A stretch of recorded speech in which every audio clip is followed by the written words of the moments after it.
I've had to give up what I love most about Zelda. I was owed a traditional Zelda 3,000 years ago. Gatekeeping is, it's It not can only be, a but good thing. It is essential to maintaining a healthy culture. Hang on, we're talking about video game discourse on the fucking internet. I'm sorry, it's just not that serious. It just isn't. I don't think it ever is. For a role as a heart surgeon, and they ask you to break down your medical training and qualifications, and you say, well, I don't really have any of that, but I did work at Starbucks for a year. And because we're comparing being a fan of a series to being a doctor? Almost overnight, the Zelda fandom became a majority of noobs. Yeah, I agree. There's a lot of these noobs coming into our community and ruining our discourse. I feel like something should be done about this. The most quintessential things that it is that you love about Zelda. Would you be willing to be displaced by an immeasurable number of brand new fans that outweigh you? I love how the first place I'm not going to is the fans. So it's weird that when you talk about what you've lost, instead of talking about the dungeon design being very lacking, durability, like the durability system, making weapons maybe not as special. It's the fan.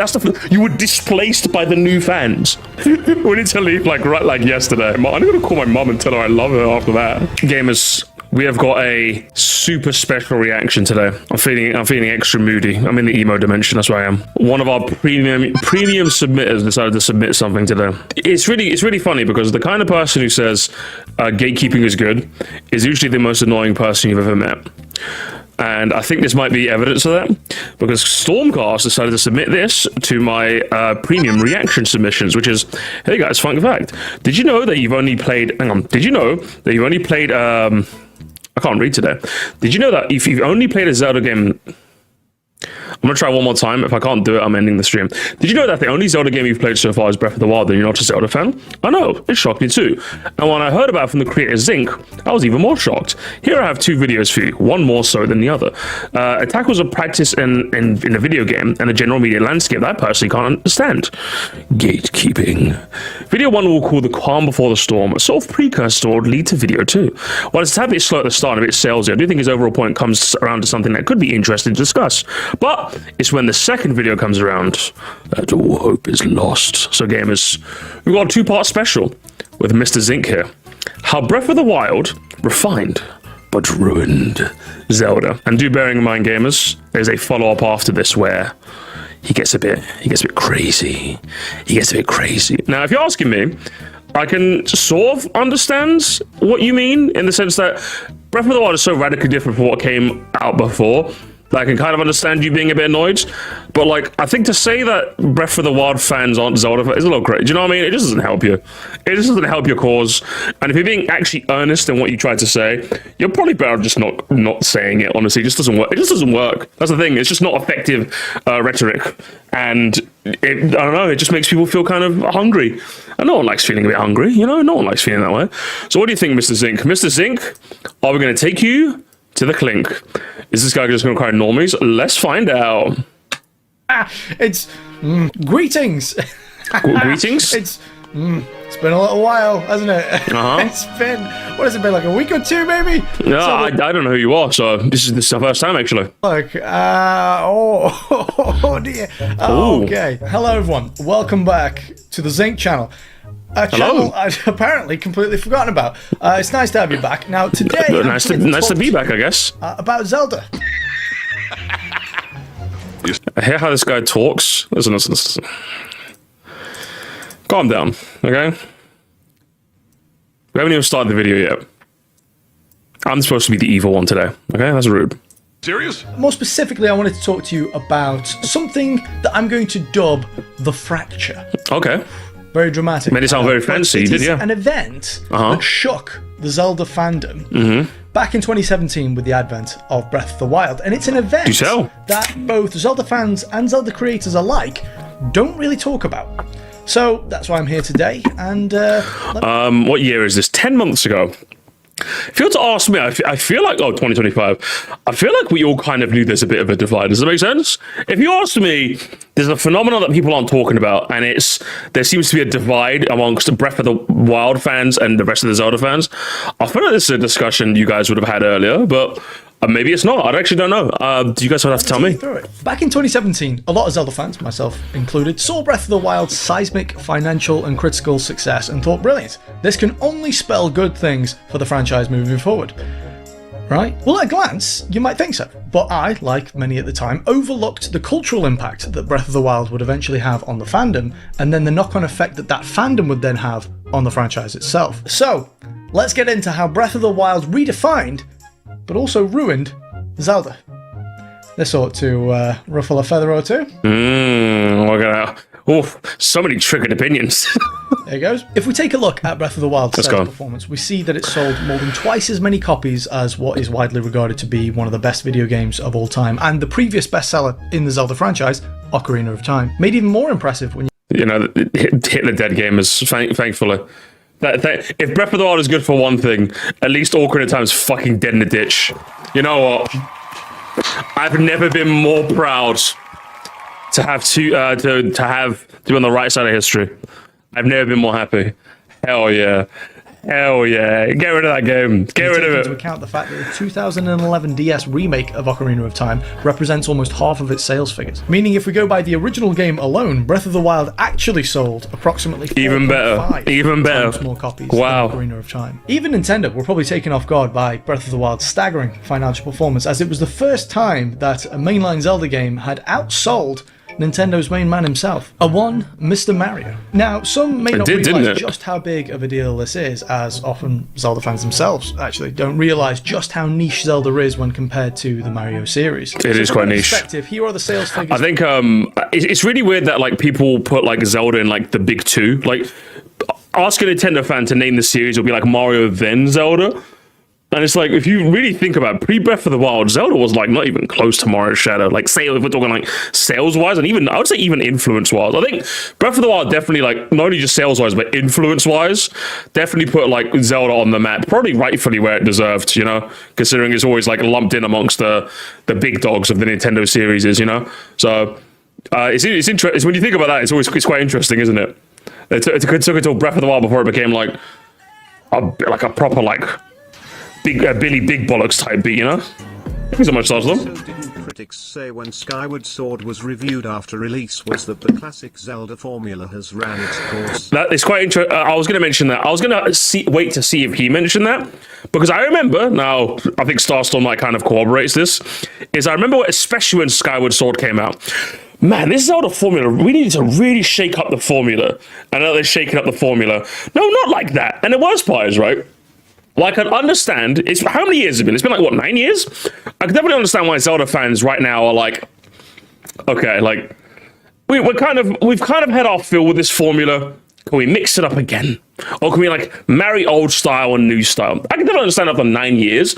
But, like, yeah, just remember, at the time, people were just like, I remember this from the outside looking in. They're like, yeah, it was just kind of like, people were just like, yeah, we had enough, mate. Can we try something else?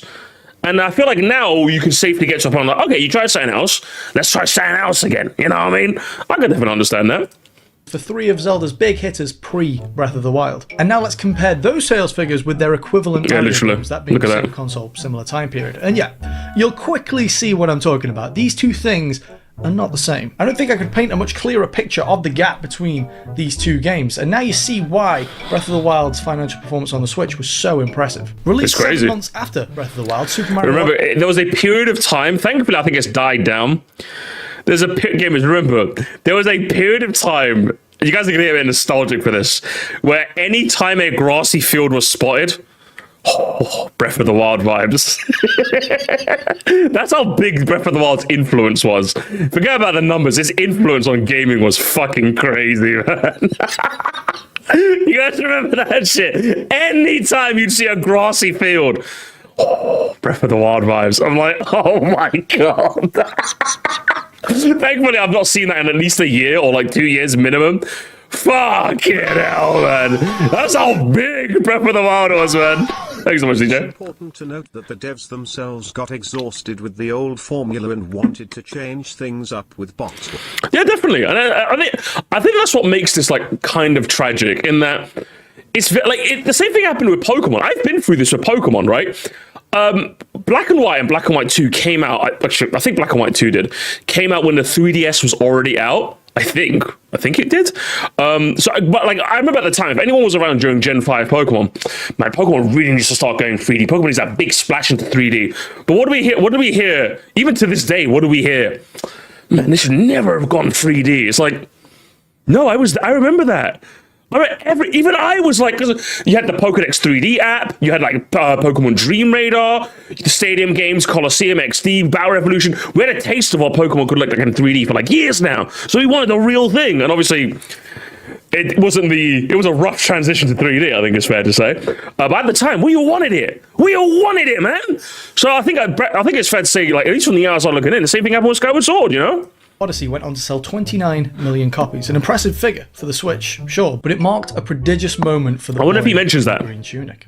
Well, actually a blue tunic in this case. And that brings us neatly on to my next point, which is how Breath of the Wild changed Zelda. As this entry in the Zelda series is probably more... Again, from the outside looking in, it was definitely less puzzle focused and more like adventure focused. Is that the best way to put it? Again, I'm a bit of a Zelda tourist. I've only really played Twilight Princess, and Breath of the Wild, I think, and that's kind of it. I could have sworn, was there one other I played? I played obviously Ocarina of Time 3D. It's okay. But yeah, obviously it's a lot more adventure focused than exploration focused over puzzle focused. And I can definitely understand like when the puzzles, or even in Ocarina of Time, as much as I love the game, love to slander the game, the puzzles were pretty fun. I actually really liked the temples in Ocarina of Time. I liked all the dungeons in Twilight Princess as well, like the monkey dungeon relatively early on, the one in the sky in Twilight Princess. I really enjoyed. I forgot what that was called, but I really enjoyed that one. So obviously the puzzles just being based on the more traditional dungeons were just like the four ones, like Varna Boris, Var, blah blah blah, you know, and all that. So it's a bit of a shame that they kind of like City in the Sky, thank you. So it's a bit of a shame that like they kind of toned down the puzzle aspect. Now I feel like it's easy to make the accusation that they only toned it down to like appeal to casuals. It feels like, again, this is just from the outside looking in, that feels like a bit of a weak critique because like Zelda's never really been a series that's ever tried to appeal to everyone, and it always felt like, at least from the outside looking in, Breath of the Wild always felt like what Zelda, like the original Zelda game, always was supposed to be, in that you kind of just go and figure shit out, you know? It is a bit of a shame that the puzzles were much less emphasized, 100%, but I never really felt like it was to appeal to a Nintendo of all companies. They don't really strike me as the one where it's like they dumbed down a series like Zelda, you know what I mean? Like, it doesn't really strike me the right way. Mario, I can see them doing, but I don't know. I just don't really see that being the case. Like, at least unconsciously. But let's see what Zink has to say. I'm kind of curious. I understand where Zink's coming from. I like Breath of the Wild, but objectively is a good game. But I prefer the more linear formula, more linear puzzle focus. Really, so yeah, definitely. I can understand. Like, especially in nowadays, I think it's fair to say. I know I'm kind of the same with Mario in that I would like a more linear Mario. You know what I mean? I would like a more linear Mario. I'd be okay with another open world Mario. But if the next Mario, Super Mario Titans, as we're all going to call it now, was a bit more linear, I wouldn't be upset. I'd be like, okay, sure. You know, let's do a bit more of a Galaxy vibe instead of like an Odyssey vibe. You know, let's do that. So I'd say that. Here's an interesting line of thought. You're in the overworld more than you are in the dungeons, and many of the older games too, but it's important you actually spend less time there. Yeah, I'd say so. Breath of the Wild was my introduction to Zelda, which is why I think I prefer the exploration Zelda games. I still like the puzzles are both modern and old. Yeah, I think it's one of those ones where, again, I can see if you're a bit tired of the Breath of the Wild style, but it's only really been 9 years. Like, in the timeline of Zelda, this like style hasn't really been the predominant style forever. While I can understand you wanting a change, it hasn't really been around for so... Anyway, let's let him talk. For not being a Zelda game than it is famous for being a Zelda game. The first thing almost anyone will say about it is how it shook up and revolutionized the Zelda formula. Now, I am not arguing for the stagnation of Zelda, nor am I arguing the fact that the formula is sacrosanct and can never be tampered with, because by that logic, no Zelda game would exist after the first. But there is a distinction to be made between experimenting with the formula and, well, straight up defenestrating the formula. Breath of the Wild introduced a plethora of whiplash-inducing changes to the Golden Zelda formula, and though jarring, these changes were largely met with praise, most predominant of which being the shift from linear storytelling to an open world. And though some call this a return to really enjoyed that. OG Legend of Zelda, that's what I said, open world, the series undeniably germinated within the soils of linearity from that moment on. The open world felt alive, and unlike a lot of other open world games, it made use of its sprawling map, rewarding explorers, and alongside inside this open world, they orchestrated an unorthodox score that took a seat right at the back of the bus to allow for a more seamless, immersive experience. I really like that as well, yeah. To whistle along to. And the new cel-shaded art style, though not the most experimental in the series, was widely praised for its aesthetic mass appeal. But on the flip side of that coin is what had to be axed in order to make room for those changes. And it does beg the question, if you wanted to shake up the formula so much, why make it a Zelda game? Why not make it something else? Why not start a new IP? I think. Why shouldn't it be a Zelda game? That's what I'd ask you. Like, why shouldn't it be a Zelda game? Like, are you more upset that they experimented too close to the sun, or like to something you didn't like? I don't know. That just seems like a weird statement, doesn't it? I'm just like, it's obviously at its bones a Zelda game. It just obviously strayed more into exploration than linear. Breath of the Wild doesn't strike me as so different. It doesn't deserve to be called a Zelda game. You know, it just seems like a weird statement. I'm one of those fans. We can take a cautionary tale. We can learn a lesson from Final Fantasy. I'm not saying that these franchises are one-to-one comparable, because they're not, but parallels can be distinguished. For context, in the early 2000s, the Square Enix merger took place, and with that, the Final Fantasy team walked away from series-defining tropes like turn-based combat. They even, on 2 occasions, turned their mainline games into MMOs. Talk about out of touch. But the point I'm making is, they walked away from what made Final Fantasy, and since that moment, their relevancy as a gaming behemoth, see what I did there, has been slowly dwindling. Over the years, slowly but surely. Do you think this is? Do you think this is something that could happen to Zelda? If you ask me, I don't think so. I don't think this is something that could happen. Like, it's Zelda. Do you know what I mean? Like, it's Nintendo as well. I think this is a series that's always going to have a draw regardless, because it's Nintendo. Like, I could see a series like Final Fantasy. Yeah. Also, firstly, I'm presuming that your assumption is correct in that, like, has it, which I'm presuming now. But even if it was, like, is it possible? I don't think it's possible. No one is like Nintendo. Do you know what I mean? Nintendo is such an appeal in and of itself that I don't think Zelda's appeal is ever going to dwindle unless Nintendo do. You know what I mean? And yeah, obviously, with how successful that Zelda, like Breath of the Wild, has been, couldn't you argue the opposite? It's more like there's more eyes on it than ever before. Surely, let's say, for example, the next Zelda game does marry classic Zelda, or like, should I say, like Ocarina of Time type Zelda or Breath of the Wild type Zelda. Wouldn't Zelda be in a much healthier place? Because you've like essentially casualized it, if I'm going to put it in big quotes, Zelda, to get people in with Breath of the Wild, and you're going to add the puzzle elements back in along with keeping the exploration. Do you know what I mean? Wouldn't the series be in a better place if that was the case?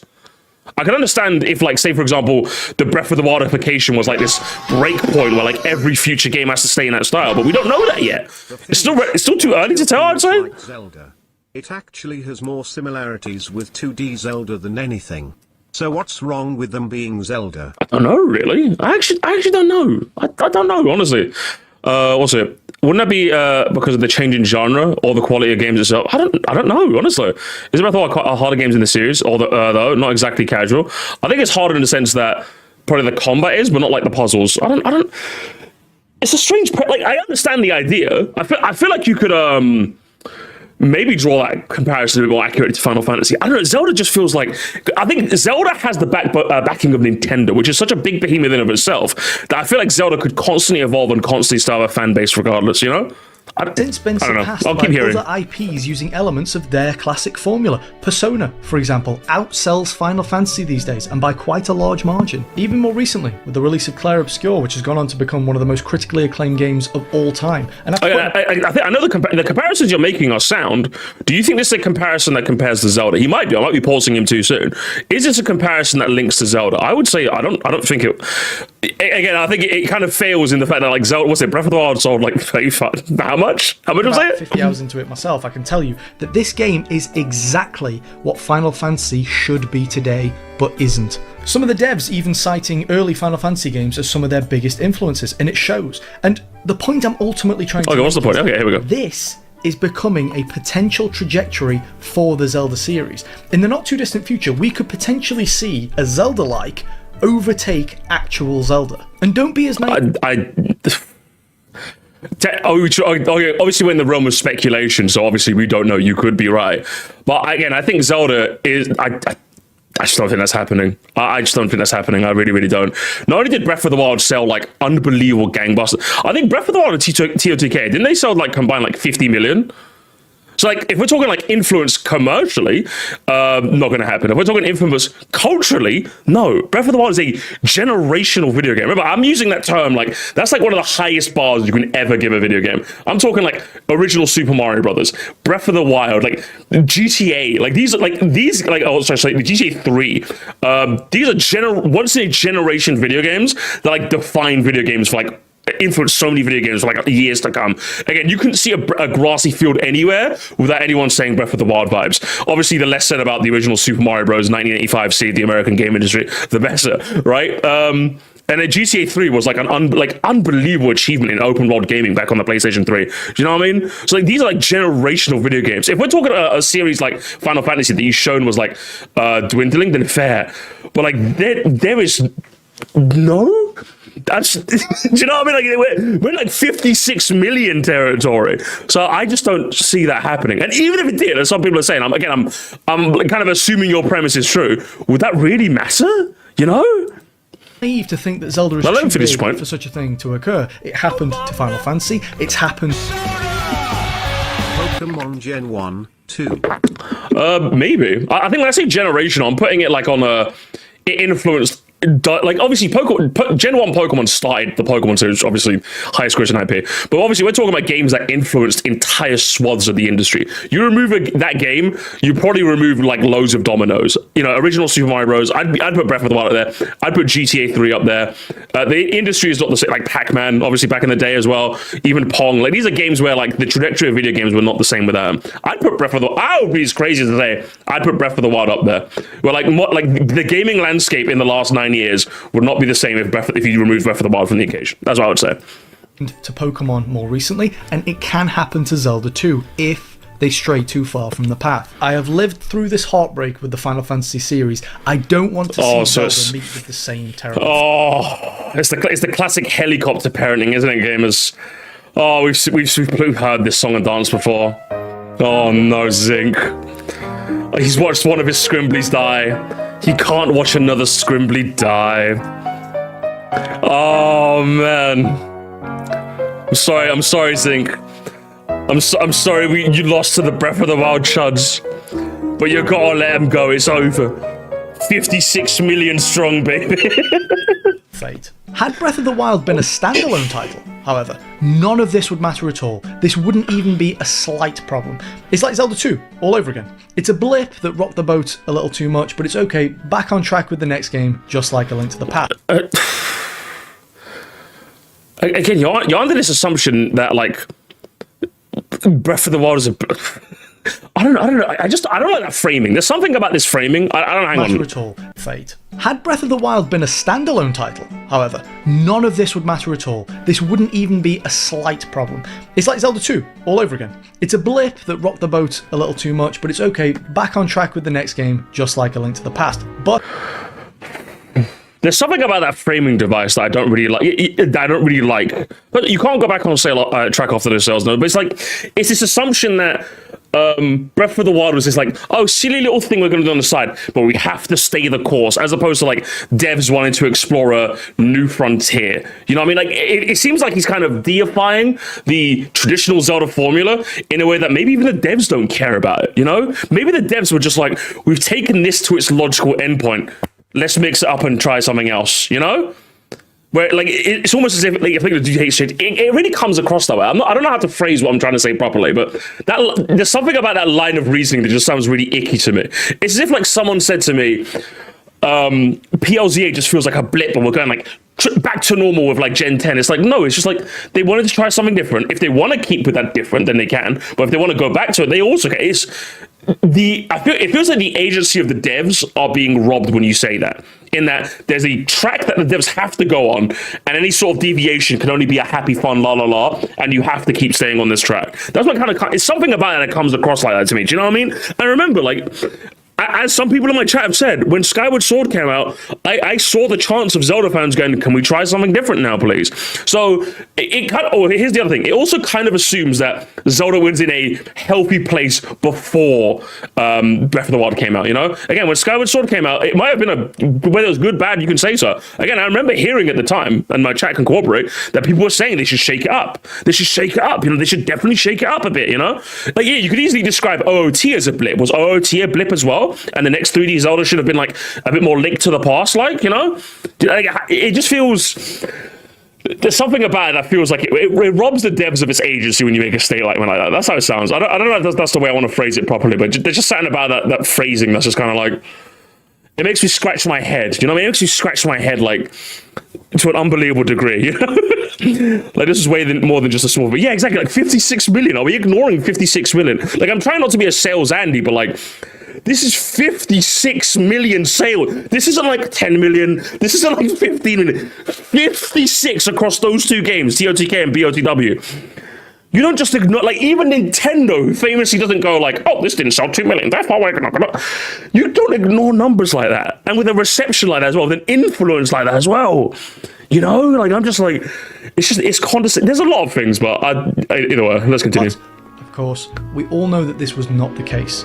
And back in 2019, we found out about Tears of the Kingdom, or the currently untitled Breath of the Wild sequel, as it was known by then. And this changed everything, because the refusal to leave Breath of the Wild's Hyrule was Nintendo doubling down on abandoning classic Zelda. No, or did they just want to make a sequel to a game that sold unbelievably well?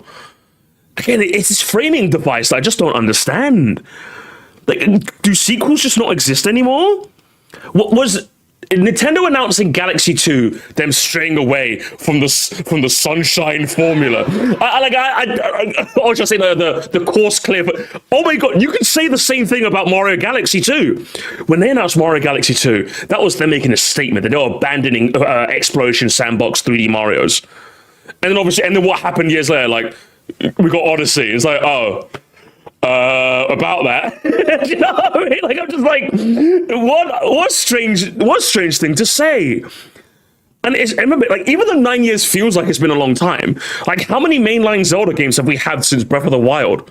Literally one, and that's TOTK. We don't know what they're going to do with the next one yet. They could keep this course, they could change it up again. We don't know, you know what I mean? I'll say Echoes of Wisdom as well, which I think is a bit more like, isn't that a bit more in, that's obviously not like kind of inspired by the Breath of the Wild style. I don't think it is. I actually don't know anything about Echoes of Wisdom. I'm just kind of talking out my arse there. Excuse me. This is on the same boat as when Pokemon decided the Legend style. They didn't remove the traditional games. Yeah, exactly. It's just strange. It's just very strange, honestly. And confirming new tropes and staples, both in and out of game. It cemented the practice of mainline sequels, for one, which is a lazy practice, and again, this is exactly how the downfall of Final Fantasy began. Traditional... But it's only been once, though. And if anything, I'm going to be honest with you, if there's one company that I feel like could just make more direct sequels more often, I feel like it's Nintendo. I don't think I'm that crazy in saying that, right, chat? But again, firstly, what is wrong with a fucking sequel? That's like an unbelievable statement, right? Hi, I'm a Sonic fan. Welcome to Experiment City. Where the grass is glitchy and the exploits are pretty. Thank you so much. But yeah, like, again, we're under this... Hang on, I want to hear that again, sorry. Lazy practice. And again... Oh yeah, it was about lazy. But again, I feel like Nintendo's one of those companies that could just make more direct sequels, and I feel like more of us would kind of be better for it. Not all the time, obviously. When it comes to the new, obviously this is the part where you say, Musty, there's a giant new soup Mario behemoth in the corner of the room, and I'd be like, okay, not like that. But like, for example, I guarantee if you name like a game in the series, I guarantee like there's probably like a Nintendo series where you could probably just like, could we just get more of this? Is that all right with that? You know what I mean? For example, like Metroid Dread. Like if 3 years from now they just made like Metroid Dread 2, obviously I'm putting it in quotes, I'd be like, yeah, I could go for more Metroid Dread. Yeah, I could do that. That'd be kind of sick. What about F-Zero GX2? Oh shit, I could go for more F-Zero GX2. That'd be kind of cool, right? That'd be kind of, can we get like more of that? Can we get more of that? So like, I feel like if there's one company that could kind of go for like more just direct sequels every now and again, it's Nintendo. Brothership, yeah, exactly. Can we get like another brothership? Like, can we get like another? Can we get more of that? Can we get like, Wonder 2 is the perfect example. When Wonder came out, what was like, I remember hearing this so much, and I'm sure you guys heard it too, right? Like Mario Wonder's a nice like stepping stone to like what 2D Mario could be in the future, which is all of our ways of essentially saying, God, I hope they make a sequel soon, right? But they obviously made the Nintendo Switch 2 edition. But I think we all would have been way happy if we got another Wonder, right? Yeah, it would have been sick, bro. Are you kidding me? Another Forgotten Land? I would have taken another Forgotten Land, right? I would have taken that every day. Another 3D World 2? I would have taken another 3D World 2, you know? So then I feel like if there's one company that you can't accuse of being lazy with direct sequels, it's probably Nintendo. And even then, I think most of us would be a bit more okay with that. But so I think it's fair to say, and I know I was in the same boat even though I've not finished it yet, that like after Breath of the Wild, it's just like, can I get a bit more of this? And then we did get a bit more of that, you know? Oh, Sonic Mania is a great, even if we're dead outside of Nintendo, how many of us sat there and played Sonic Mania and were like, listen, Christian Whitehead's making another Sonic Mania, right? They're making Sonic Mania 2, right? Oh, they didn't? Oh, that's a bit weird. We could have gone for more of that, right, chat? We could have gone for a bit more of that, right? So it's just a bit of a strange statement. A bit of a strange, very strange, that's what I'll say. And out of game. It cemented the practice of mainline sequels for one, which is a lazy practice, and again, this is exactly how the downfall of Final Fantasy began. Traditional dungeons. Oh, you like those? Well, piss off, because they're still gone. You like traditional Zelda music too? Well, piss off again. You won't catch any motifs around here. Weapon durability? That's still very much a thing though, and still incredibly irritating. No, I'm going to be honest. I don't know how hot a take this is. I love weapon durability. Genuinely, it's one of the things that made Breath of the Wild a fantastic video game for me. I love it. I love it. I don't know how hot that take is. Anybody who hates weapon durability simply just doesn't like change. You're weird. I'm sorry, you're weird. You're weird. One of the coolest bits about that game is the fact that you consistently have to look for weapons to. It really sells you this idea that you're like this one soldier in this like unbelievable landscape. Do you know what I mean? You constantly have to forage and find you can't just rest on your laurels. You can never rest on your laurels in the world of Zelda. It sells it perfectly for me, and I loved it. If you were too busy getting attached to your weapons, that's your fault. The game tells you right off the rip, don't get too attached to your weapons. And while I can definitely see it like being something that you don't gel with, I think to just getting annoyed by it, I'm just like, I'm sorry, you're just kind of old. I think a part where, you know, the throwaway nature of something didn't work for me is Darkest Dungeon. Darkest Dungeon is a game like where your party members are supposed to be a bit more throwaway, and personally I didn't really like that. But I don't really fault the game for that. I just really didn't like that sort of style of game. It's just like when our party members died and I had to put them, and then I had to visit their grave, I'm just like, oh fuck. Well, that fucking sucks. I don't want to see this, man. This sucks. But like, that's not a fault of the game. That's a deliberate design choice. And I'm just like, I just didn't really gel with me. I wouldn't say it's irritating, you know? It's just, I like the fact that it tried something different that other like roguelikes tended not to do. In the same way, I like Breath of the Wild. Like, it sold you on this idea of weaponry being disposable. Whether you don't like it, fair, but like, I don't know about you, man. Whenever I see people hating on, I'm just like, boring. I like weapon durability as in the damage low as the durability goes down. You need to toss the weapon away and get more. I think that could have been a better way to refine it. But as it is, as of now, I enjoyed it, if I'm being honest. I enjoyed it.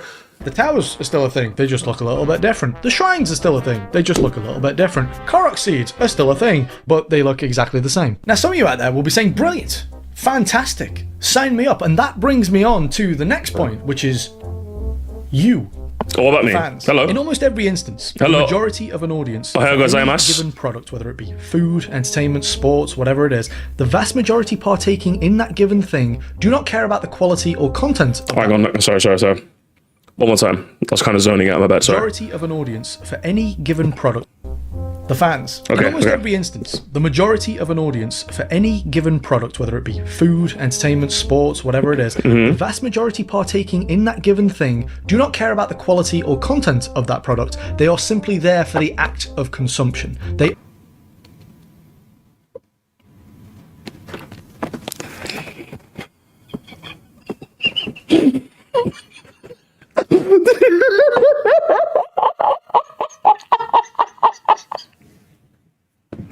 You guys are all masses gonna consume your goy slop, and I'm the only person that can see.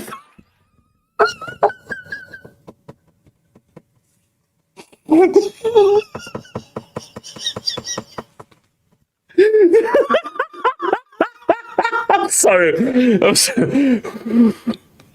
I was like, because the thing, I think most of you guys said it right in the chat. Like, this video was like kind of, it was definitely giving but like the video was like okay, but like a bit unky. But that is just Jesus Christmas, and you edited this, yeah, and thought that was like, yeah, this will get him going. They about Zelda of all things as well. About Zelda, yeah, yeah.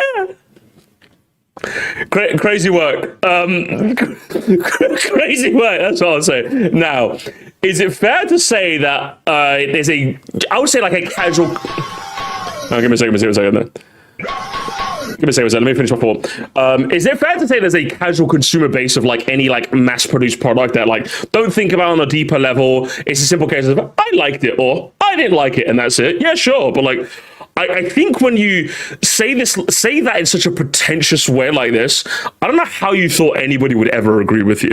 Yeah, exactly. Like, for me, that's me with films. With films, generally, I'm just like, I like the film, haha, and that's kind of because like I don't really have an analytical bone in my body for films. I do for video games though. But if someone tells me they played a game and they enjoyed it, oh, okay, cool. I'm glad you. Yeah. It's definitely a Homelander GIF moment. Yeah, I don't get it. This is like a level of snobbery and like ghoshness that I can never co-sign. I'm sorry, this is ridiculous. One unbelievable. I think you'd be better off with this video just trimming that bit out, I'll be honest with you, because I feel like the video was like Unc yells at Cloud, but otherwise wasn't terrible, but like that just kind of killed me, honestly, I will be honest with you.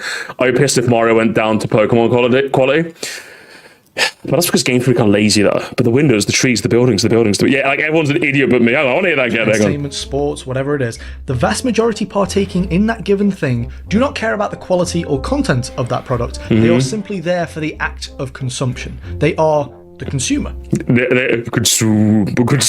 They just consume product and wait excitedly for next consume gamers. You might the consumer. Take food, for example. Most people aren't thinking, you know what? I want the finest, highest quality. Okay, I think you immediately lose me when you compare art to food. That's not to say like cooking can't be an art. So any of you, what's it, Seaboard motherfuckers can shut the fuck up. But like, you know what I mean? Like the arts are very different from the food, you know? Let's be fucking real here. Let's be real here for 2 seconds, broski. Come on. Let's be real here, all right? I'll let him finish his point, but that's just very ridiculous. I swear these kinds of Zelda fans are very much the reason why discussing these games sucks so much. Did you know what some of the most pretentious people I've ever seen? A little bit. They make it seem like they're these like high-class auteurs. Oh, I remember the old Zelda. Oh, the old Zelda was so much better. And the worst part is, like, you're talking to someone like me. I've seen like a series that I love with all my heart, like Pokemon, evolve and change over time, and I've seen it become something that I'm not interested in. But you know what I was gonna do if PLA wasn't the game that I enjoyed, chat? I was just gonna leave the series. I said to myself, after the dog shit Sword and Shield, the next game that comes out, I'll be like, hey, do you know what? If it turns out not to be for me, you know, Pokemon just isn't for me anymore. It's for baby crybabies. And then PLA came along and I was like, hey, do you know what? Fair. Respect. I'm back in the building again. But instead of just doing that, you decided to make a video and make it seem like it was everyone else's fault. Interesting, Mr. Singer. Let's continue. Well-produced, nutritionally rich food so that I might find some utopic biological equilibrium right now. No. They're sat thinking, hey, I'm going to buy that box of heavily processed garbage, stick it in the microwave for a couple of minutes, because it's quick and easy. The point I'm trying to make is, although you might take something very serious... Is he gonna start comparing bot to French fries? Maybe he might get a Deanism in there. Hang on, let's see. For a couple of minutes, because it's quick and easy. The point I'm trying to make is, although you might take something very seriously, the vast majority of other people partaking in that same thing do not, and they simply see it as a trivial novelty. And that's what makes discussing these arts so much fun. You can find the people that do see it on the same level as you, and discuss it accordingly. And even if you find someone that doesn't see it at the same level as you, you can maybe get them on the same level as you. That's what makes these discussions so interesting. Do you really think you're getting someone to your level of like artistic integrity or artistic level of discussion when you like talk down to them like this? I'm being honest when I say that. Do you think this works? I know it's cathartic. If you're trying to be cathartic, then yeah, fuck it. Yeah, go for it. Hell yeah. But like, something tells me you're not trying to go for the catharsis. You're trying to be earnest. And we're trying to be earnest. Condescension just isn't a tactic that works. It just never works. It just never ever works, really. It's usually better to just speak your truth about the passion that you have for a game and let your words speak for themselves. Case in point, I don't doubt for a second that there's probably a couple people in my chat who decided to give like Metroid Dread a try because every time I hear someone talk about Metroid Dread, I gush about that game. Okay, same with even like Gen 9 Pokemon, like how much I stood in the trenches for that because of just how much I fucking love those games, right? I'm almost certain that like I've moved some of you just based on the kind of things that I've said about a game, and you'd be like, do you know what? Like I get it. Like, you're just Danny DeVito moment, right? Do you honestly think you're giving anyone their Danny DeVito moment by just condescending? It just doesn't work. It just doesn't work, unfortunately. And and I think this is one of the traps that like small YouTubers in particular are more susceptible to fall for. Obviously, I'm not saying that this is just exclusively a small YouTuber thing. Happens to big YouTubers too. But like small YouTubers usually usually don't frame their videos as if like the world is going to watch them, and as a result they end up making these lazy points that simply do not stand up to scrutiny. I don't doubt for a second if I was to see these top comments, it seems like yes you're speaking so yes, but I think the thing that you have to watch out for is the silent majority in the background that are simply just going to watch your video, get a bad vibe off you and just never click on your video again. I think those are the kinds of people that generally make a content creator more than just you had one video and then they left and that was it, I think that's why whenever I make an earnest video about like a ranking or something, I try to like speak as if like anyone's going to see it, because some people might not get the joke, or some people might not get the context I'm going for, So when you make statements like this, it just doesn't work. It just doesn't work on a scale, because now I just think you just sound pretentious. Do you know what I mean? It just doesn't make sense. It's supposed to want attention, but I tried Mario Land 1 because of you. However, I am now number 1 Super Circuit LARPer thanks to you. Hell yeah.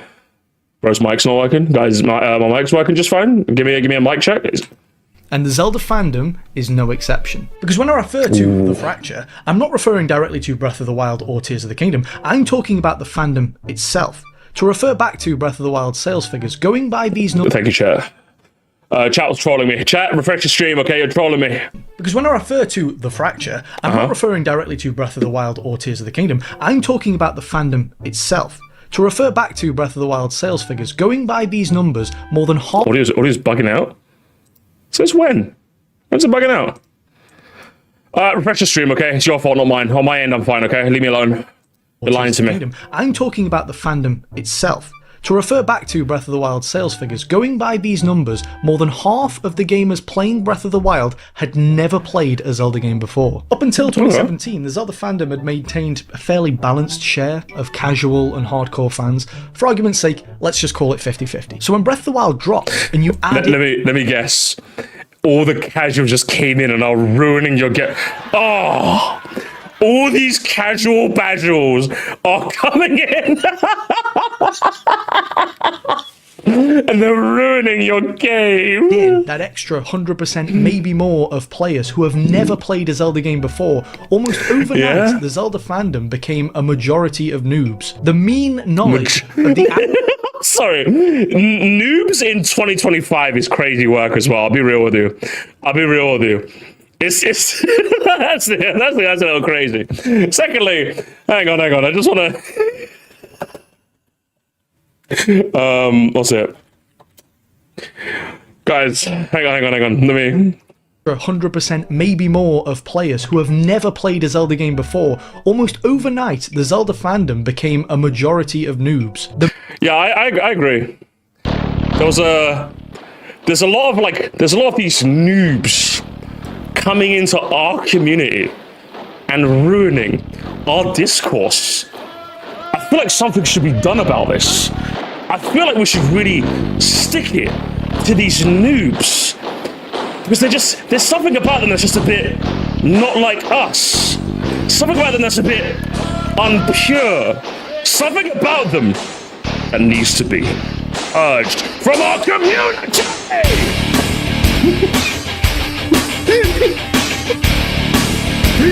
That's how you sound. That's how you sound, bro. The mean knowledge of the average Zelda fan plummeted with the release Zelda play again. of Breath of the Wild. The average Zelda IQ sank through the floor instantaneously. Oh, the IQ. These people that come in, the IQs don't seem to be that high. They seem to be on the left side of the bell curve. The Zelda IQ, the ZIQ, has been shrinking, and these Untermensch have come into our domain. They sleep with our women. They defile our streets. They ruin our children. Our schools have been defiled with their nonsensory. Is that what it is? Yeah. These fucking Zelda eyes. Hang on. They lack the courage. They lack the wisdom. But gamers, let's show them.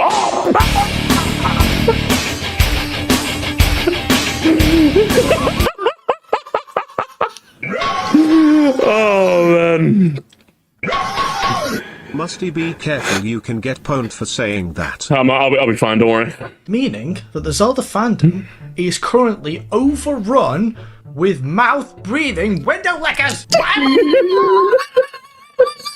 I don't even need to make the joke, chat. I don't even need to make the joke. I'll just put the music over his video. Who sank through the floor instantaneously. Meaning that the Zelda fandom is currently overrun with mouth-breathing window lickers. Why must the world punish me so? Even if a quarter of you morons actually go back and play the old games and learn a thing or two, would still be overrun by idiots! Now that's a great thing for Nintendo, because line go up. I didn't even need to do the joke. He was doing the joke for us.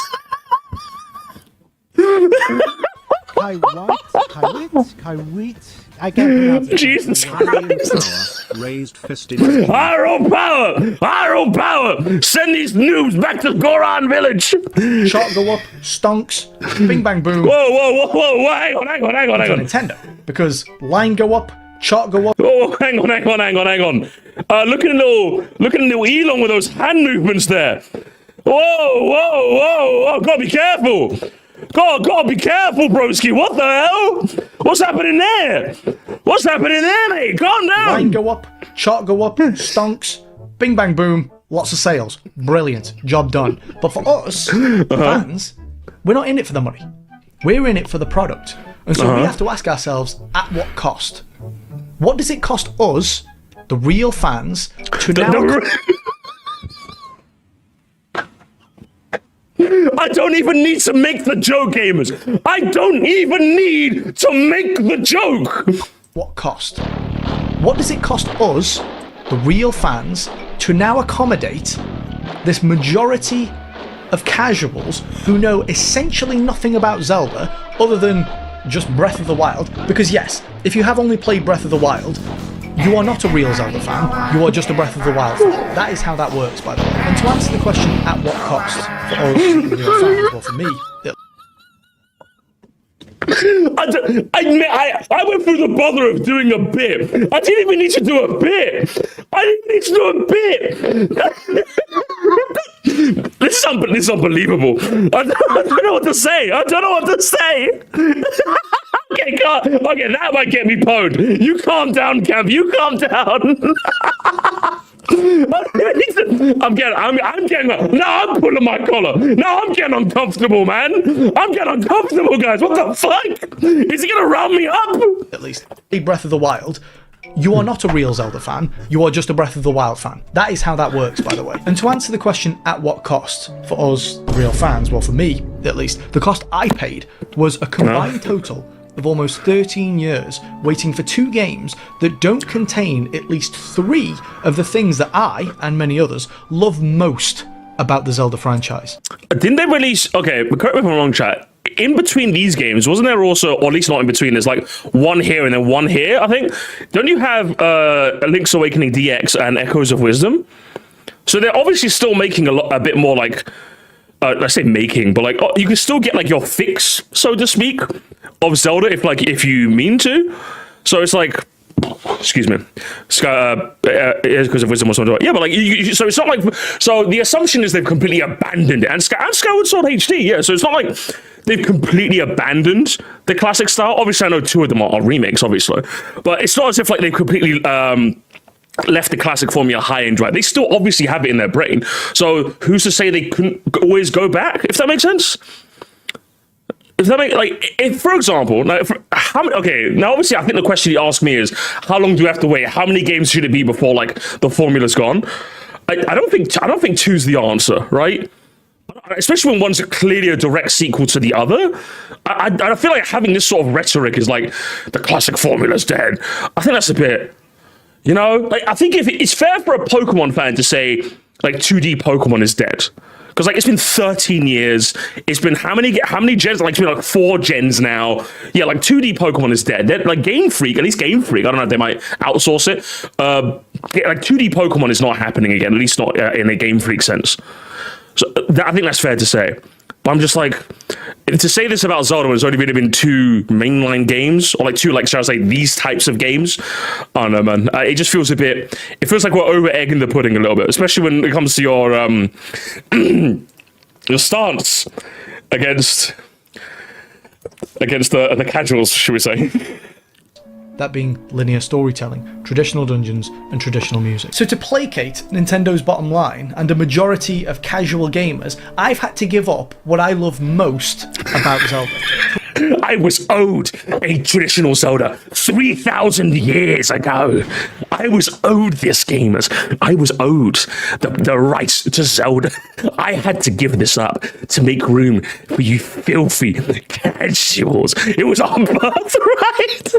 To allow people... That's a Fire Emblem game. Casual hard L, right? You really put a hard L on that. Essentially nothing of Zelda, didn't help to build the series, have no ties to its history, weren't reading Nintendo Power, weren't in the forums... Again, I make the joke, chat. I make the joke, and he confirms it for me. Listen again. Just listen. He confirms it for me. Have no ties to its history, weren't reading Nintendo Power, weren't in the forums, weren't there during the Golden Era, weren't there during the Dark Times, so that those casuals can enjoy what I like. You weren't here for the hard times, so you don't get to enjoy the good times. Imagine, just imagine for a second if I was like this about Pokemon. Imagine for a second when someone asks me, "Mr. You love Pokemon? Where should I start with Pokemon?" Just like, I just play the latest one. That'd be kind of fun. Just see how good it is, This guy, unless you were there, it's the game of copy pasta, isn't it? You don't get to call yourself a real gamer. I was owed this. Billions must play Ocarina of Time. Fucking hell. I had to give up what it is that I like. I was owed this. Let's get to the crux of the Or AGL knew before he could take the series in a different direction. Bro's actually the Zelda Austrian. It's not Zinc, it's fucking Zitler. Jesus Christ. If I could distill the point that I'm trying to get across, it is simply, if Breath of the Wild hadn't had such mass appeal, the Zelda fandom wouldn't have been swamped by normies that inflated the sales figures and distorted the general opinion. Guys, you gotta help me, chat. You gotta help me. You gotta fucking help me, man. I was not expecting the video to be this insane. I really wasn't. I'm taken aback. Because I thought it was just gonna be Unk says Unk things. Unk is invited to the Unction more at 11. I genuinely thought this is what this video was gonna be. Carstorm says this was the calm before the storm, chat. Remember, Carstorm, I just want to be clear, Carstorm sold this to me as the calm before the storm, and the second video is where it gets really crazy. This is already crazy as is. Do you know what I mean? I'm just like... Of what does or does not. Crazy how the newer and older Zelda games where you go for there and mix what's old and new could be an interesting discussion, if not clouded by old was better. Yeah, like a breakdown of like what makes new Zelda work and old Zelda work and how they could... Because I've heard that take before, right? In that... I'm sure you've heard it, right, chat? You've heard the take of... Yeah, like I really want them to like fuse the two styles together, right? Like you've heard that before. I've heard that before. I would like, how though? How would that work? I'd like a bit. It's not that like I don't know, like I just can't envision that. So seeing a video that like kind of envisions that would be quite interesting. But it's a shame this video wasn't that. not qualify. Like, I think I did see a video of that on my timeline somewhere. I just didn't watch it, unfortunately. Triggering the Zelda team to then make a sequel that still somehow took 6 years, rather than work on a brand new game. We could have had a brand new Hyrule. We could have had a brand new world. Main dungeon. We could have then work on a brand new game. We could have had a brand new Hyrule. We could have had a brand new world. We could have gone back to a more classic. Okay, but who's to say, again, well, I think we're under this assumption that they were never going to make a Breath of the Wild sequel. Now, granted, I think if Breath of the Wild sold, like, calamitously poorly, I think they would have, like, scrapped a sequel. I think that's fair to say, right? But I don't think they made the sequel because it sold loads. I think they just kind of wanted to make it... I think they confirmed it, 2 years after? I think they just kind of wanted to make a quick sequel. I heard that its development was kind of troubled, and, like, Breath of the Wild... Tears of the Kingdom was supposed to come out, like, shortly after Breath of the Wild, but, like, ended up being a lot more trouble than it was worth, unfortunately. So I'm just like... Does Nintendo strike me as a company that will strike while the iron's hot? You know, it feels like they always were planned to make a sequel. They don't really strike me as that kind of a company. Like, they literally made Galaxy 2 because they just had so many ideas. You know, it was originally planned to be DLC, but the plans were too big. Oh yeah, so literally, like, yeah, so that confirms it then, right? Tears of the Kingdom was always happening. It's just, you know, it was so big that they just made its own game. You know, so. Interesting. Formula, or maybe even some sort of hybrid between the Breath of the Wild style Zelda and the classic Zelda. Yeah. But we'll never know now. The next game... No, we could know. Possibly the most pivotal moment for Zelda. I mean, we could know. Like, the next game could be that. What's to say it wouldn't be? We don't know yet. If they remain, once again, within this Hyrule or this exact ethos when it comes to approaching a Zelda game, I think they're cooked. If I'd known back then what it is that I know now, and you'd asked me whether I'd be willing to pay that cost, would you be willing to wait 13 years for 2 games that don't contain the most quintessential things that it is that you love about Zelda? Would you be willing to be displaced by an immeasurable number of brand new fans that outweigh you? I love how... Do you know... I'm just gonna... Displaced. He's making. It's too easy, though. Chat. It's too easy. Chat. I know you want me to do the thing. I know you want to. It's too easy. Okay, it's too easy at this point. It's too easy. Hang on. An immeasurable. Okay. What I was gonna say was, imagine, like, if you asked me, what was it about Pokemon going 3D that kind of like took your love for the series off kilter? I would say to you, it wasn't even the fact that it went 3D. Like, 3D kind of like added to it, and that, like, the animation, like the 3D models felt so much more lifeless than the 2D sprites. The difficulty of X and Y left a lot to be desired. The story was like, we went from like a story set in the world of Unova to like Kalos, where your friends were fucking dog shit. Even X and Y's biggest offenders, one just like will tell you the friends were fucking dog shit. And we got a gym challenge in Elite Four that just really didn't get up to snuff. An evil team that was just like shocking beyond like parody, where they needed a whole nother game 10 years later to fucking save them, you know, along with a whole region that needed saving as well. That's what I would say. In no planet would I ever say it's fucking Spongy and those Gen 6 fans, they fucking ruined the series for me. The first thing I'm going is just how like dog shit easy the games were, you know? That's my number one spot. If I was to say, like, if I felt it's going to be displays, you know what I mean? Like, yeah, the 3D, yeah, we lost a lot of soul with the sprites compared to the 3D when it went 3D. There was definitely something lost there, but there was a lot. But like, that's not the first place I'm not going to is the fans. So it's weird that when you talk about what you've lost, instead of talking about the dungeon design being very lacking, durability, like the durability system, making weapons maybe not as special as, like, you know, the standalone weapons you get, you know? Even the Master Sword, this weapon that's supposed to be like the best thing, the you know, Ganondorf killer, is on a cooldown. That kind of makes it feel less special. The fact that the enemy variety was a lot lacking. The world of Hyrule just felt like it was teeming full of life and enemies, and it felt like the enemy variety took a cost due to like its scale of exploration. Instead of all of this, which I could see the arguments for, it didn't bother me, but I could definitely see all the arguments for. It's the fan. You were displaced by the new fans. That's not weird to just. I know that's just not weird to just me. Right? That's a very weird statement. Very weird statement. The thing I want to ask these people is, what's so heinous about franchises you grew up gaining new fans from the newest entries? What's so bad about that? No, nothing is bad about that. What it does is it kind of undersells his loyalty to the series. If you say, for example, you were someone who worked as a middle manager for a company, right? You've been working there for 10 years, right? You're still a middle manager. You were for 10 years, and you have some guy like half your age, 2 years of experience, climbs the ladder way faster than you. You're going to feel a bit like, what the fuck? I was owed that promotion 10 years ago. But at least in the landscape of real life, that's like your career. That's your job. That's like money. You're using that sort of rhetoric about a fucking video game. Do you know what I mean? Like, imagine when they decided to like change the sound design of like Pokemon cries Gen 6 onwards, and I was just like, I remembered all those cries, and they decided to redigitize them. How dare they take my fan status away from me? That's how unhinged you sound. You know what I mean? Yeah, he's just blaming his hatred for the new fans away for coping and the change of the formula. Literally, like, and a video game he says he likes. Yeah, that's the other bit. Like, at least when I say the transition to Pokemon in 3D was shit, I hear everything about X and Y mostly. You know what I mean? Except the Pokedex. The Pokedex is pretty solid.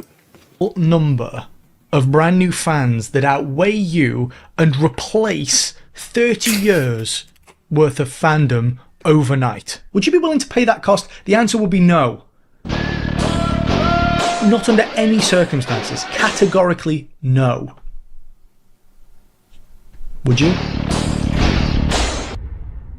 The mic drop at the Zelda end, is yeah? literally on the cusp of taking the Coldplay story arc.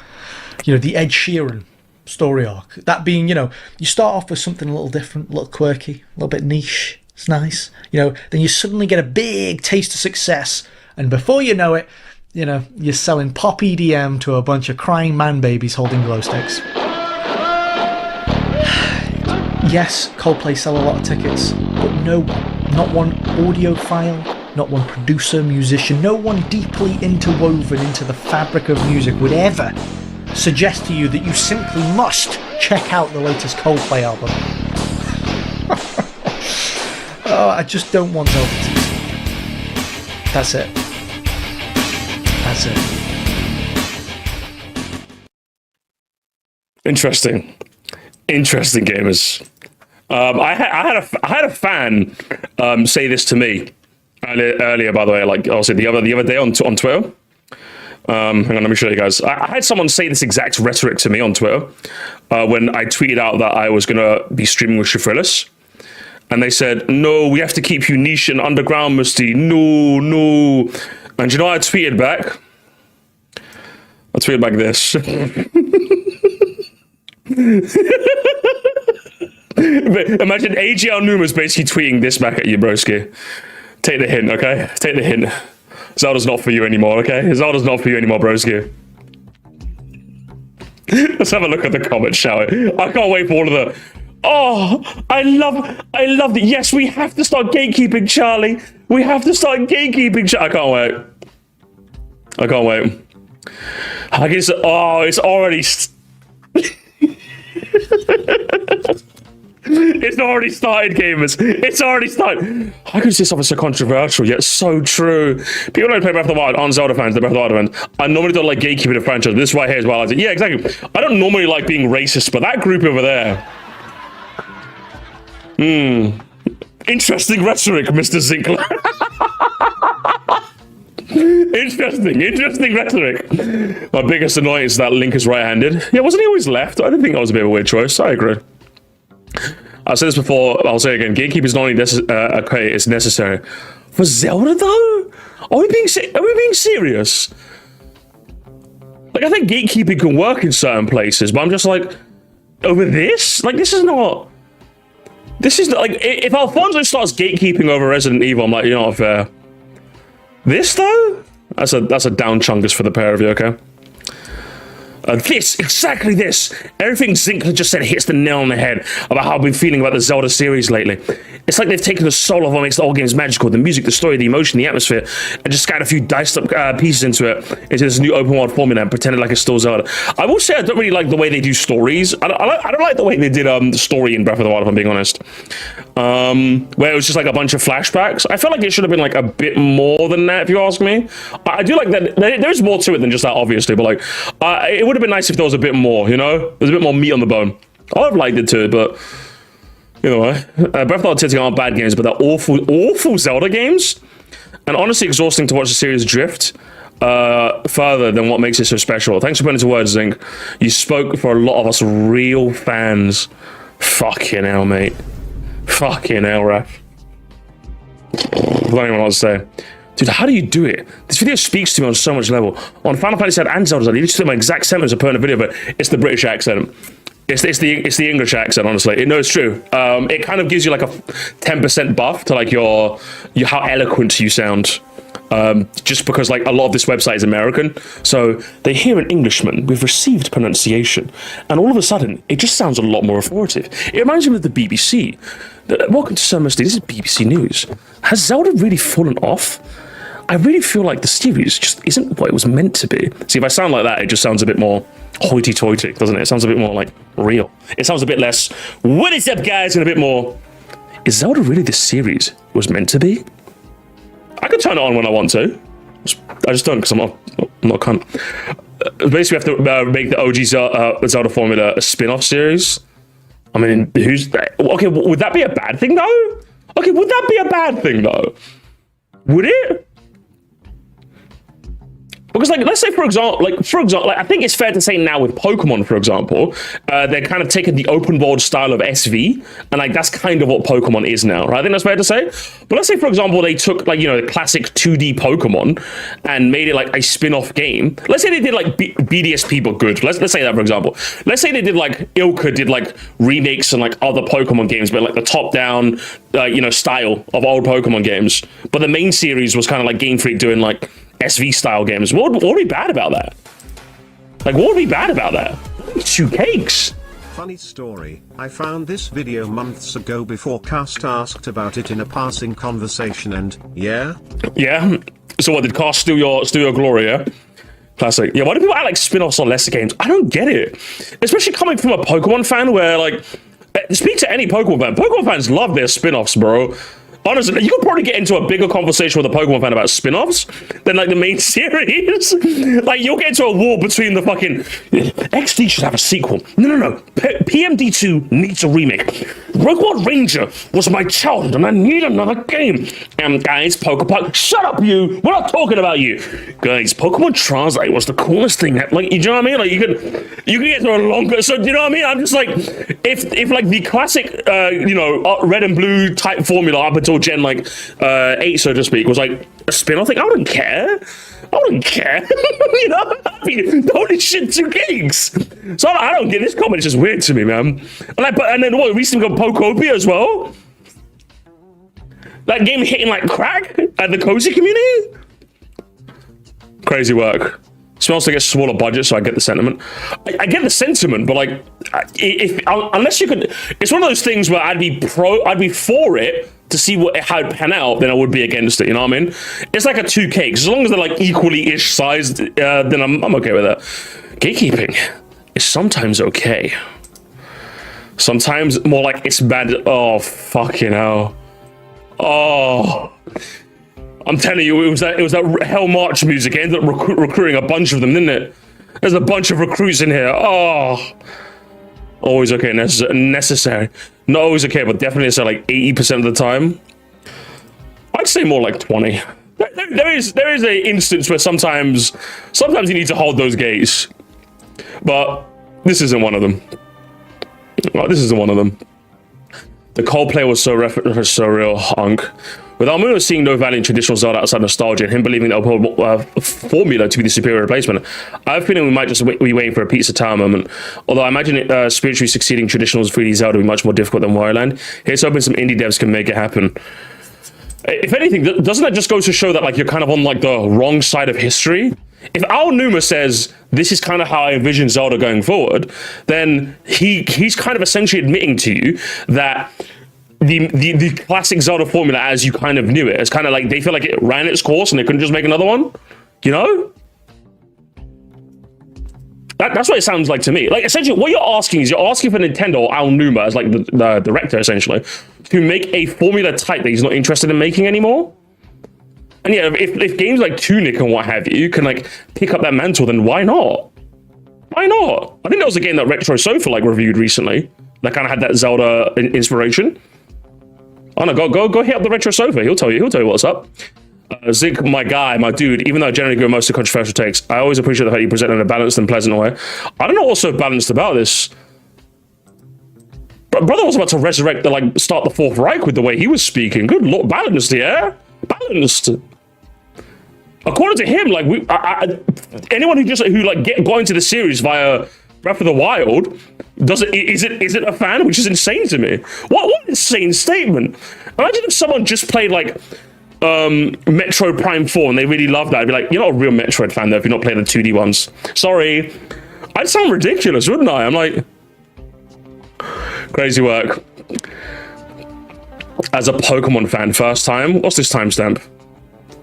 That you love about Zelda. Would you be willing to be displaced by an immeasurable number of brand new fans that outweigh you and replace 30 years worth of fandom?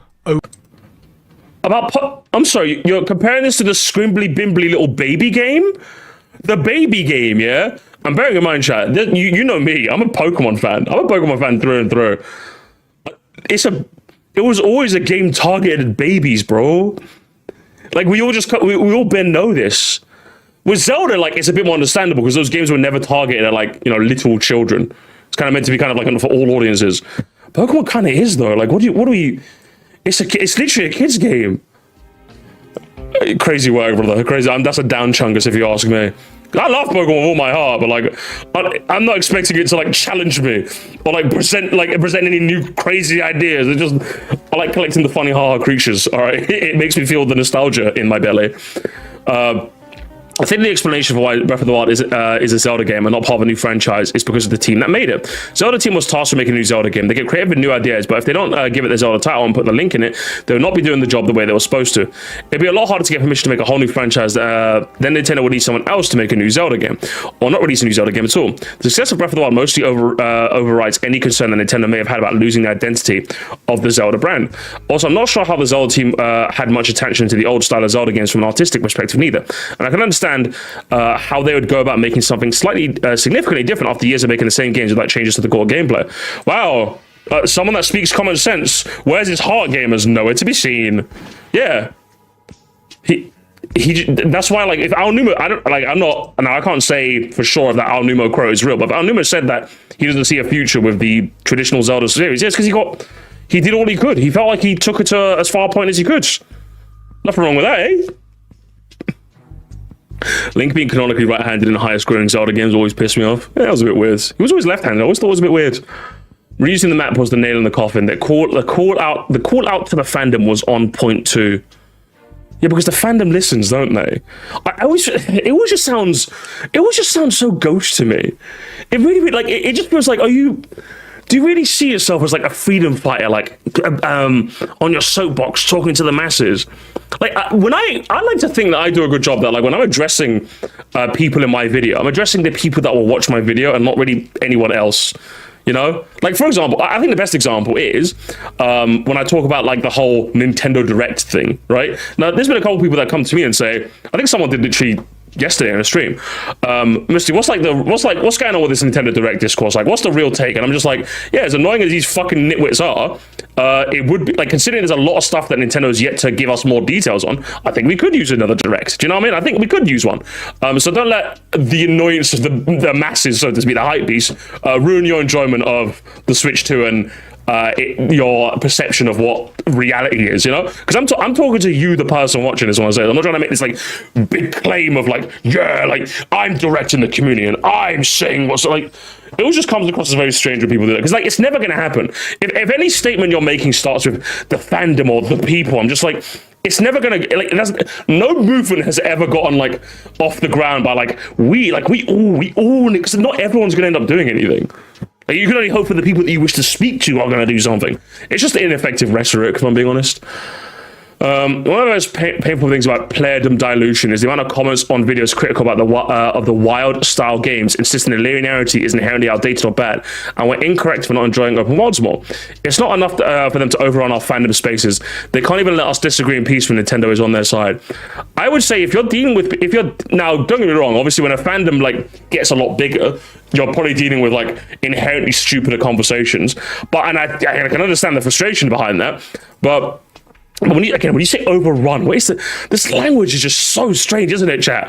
They overrun our spaces. For me, it's just more of a, if I'm going to talk to the Pokemon fandom is so, or the Pokemon fandom, but the Pokemon series has been like going on for so long now, with fans coming in from all sorts of like directions, that if I'm talking to someone, like I'm just going to gauge as to like, are we going to speak on the same wavelength here? You know what I mean? Are we going to do it? I think while it might be more frustrating that you can't just go into a conversation and assume everyone's on the same wavelength, when any series gets big enough, it naturally just won't reach that way. In fact, I don't even think, I think the fact that you're pining for this time where you used to be able to say things, but now you can't, I feel like the Zelda fandom was always big enough where there was always this sort of disagreement happening. It's probably happening more, and you're probably noticing it more now, but it was always kind of happening. It's not as if like Zelda was this series that was like getting like 1 million sales and like maybe like there was 1,000 people on ZeldaForums.net and like, oh, like it's Breath of the Wild TOTK came out 50 million, a big bomber, loads of people came in. Like it was always like a semi-big series. Obviously, Breath of the Wild kind of shot it to the moon, but it was always kind of a big series. These dog shit conversations were always kind of happening. It's just you're probably pointing them out more because you hate them, you know? Yeah, like Skyward Sword is the perfect example. You telling me the discourse wasn't cooked when Skyward Sword was out? The amount of slurs I heard people call Fee, I'm like, God damn, did she shoot your wife? They're calling her all sorts of things, man. I never played that game, but I know who Fee is. Fee is that little, like, companion thing, isn't it? It's like that Navi-style companion that... I'm just like, God damn, man. You leave Fee alone. Let me take from the perspective of one who preferred the open world formula and not so the classic linearity. One of Zelda's main draws has always been its open exploration, but has been neglected for far too long. My first exposure of Zelda was Ocarina of Time. Let me tell you, despite not being a big deal today, OT was hugely open by N64 standard. Watching Hyrule Field in the tryouts was huge. But Zelda from the mid-2000s closed up too much. Its open adventures being the staple of the franchise as seen in the original One Link to the Past, and to a lesser degree with LA and Oracles. Twilight Princess was disappointing because it took too much from OOT, a game 7 years old, and closed up the world. I could excuse the DS games because they're portable. Skyward Sword a new excuse to scrap the open world overworld entirely. Both of the world is a true comeback to Zelda and a long-due modernized classic. Echoes of Wisdom is awesome too, but because it's also absurdly open. Zelda film was mainly about the exploration and the adventure.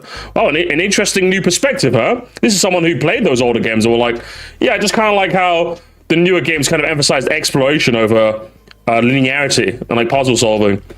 Interesting. Some things work for some fans and some fans just it doesn't, you know? Interesting, Mr. Bora. I hate what Zelda's become. I hate what it's become, guys. My favorite Zelda channel. Your favorite Zelda channel, yeah? Are there really not that many good Zelda channels, guys?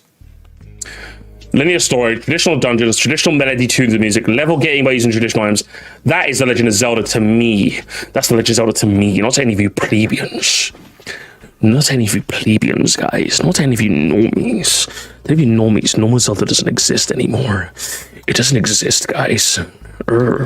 It's bad. I don't think I quite agree. The main thing that Zelda, at least from Zelda 2 to OT, was the defining AAA adventure game. Even TP and Skyward Sword seemed to be evolutions of OT in an environment where you had various GTAs and then RDRs and Skyrims, where the SS was selling relatively poorly in an environment where AA games were getting bigger and more expensive. There's no way Skyward Sword's successor wasn't going to be a massive change in the open world direction set by, but certainly not a slavish copy of Skyrim and RDR1. In a sense, I'm a Breath of the Wild hit out the park. If you look at it just generally for how it is generally placed in the hierarchy of big AAA open world games, to say nothing of the sales. I say this as someone who didn't play the games for like 30 years until I picked up Breath of the Wild and have gone through A Link to the Past, LA and OOT. I just finished RDR1 and now I'm going through Wind Waker, which I really like, but really feels like a step back. And yes, I do have quibbles with Breath of the Wild. Nintendo is gathering all kinds of Switch data for its next game decisions. It's seeing who is buying LA Switch, SSHD, and EOW, who is upgrading the Breath of the Wild in TOTK 4K, and who is playing Guan and SO. And especially, I think almost certainly common, the OOT remake again. Oh, do you think they're gonna port over again? Interesting. All this will affect game design choice for the next 2030. 3D Zelda, which is in the early mid stages of design, I imagine. Finally, The Witcher 3, RDR2, and Elden Ring, and especially BG3. There's no way they're going backwards, I think. I think they're definitely building TOTKs and mechanics, and look at these other games as start for new ideas for the next game. Yeah, I think when you phrase it like that, when you consider like all the open world games that were like out at the time, and considering what Skyward Sword is, it didn't sell gangbusters. It sold relatively poorly compared to its competition. It made sense that it needed to evolve. Yeah, he's basically just saying, like, at the time, given the environment at the time, it made sense that it evolved. So it did, and it doesn't feel like they're going back if Al Numa's anything to go by. Interesting. Interesting indeed. I think we've seen all that there is to see. I'll be honest.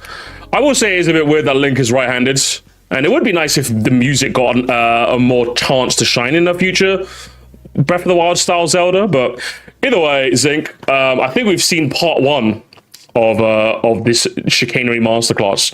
Now, gamers. Zinc, this video kind of, I don't think it didn't even hit the big time. The video, like, relatively speaking for its channel size, hit a little bit of a stride. It hit a little wave. It didn't like surf the algorithm, but like it hit a wave. And he decided to make a squeakquel. So should we have a look and see what he said in the 9-minute follow-up? He's cracking an iron brew, which is already like bad showing. So this was made, billions must play OT. This was made about a week, 6 days later. So does he refine his arguments? Is this one any better? How is the Tears of the Kingdom to our Breath of the Wild gonna pan out? Let's find out. Dramatic again. Oh dear, what am I gonna do? Zelda's got a big problem, and nobody's talking about it. And let me get straight to it by asking you this question: what is your opinion of gatekeeping?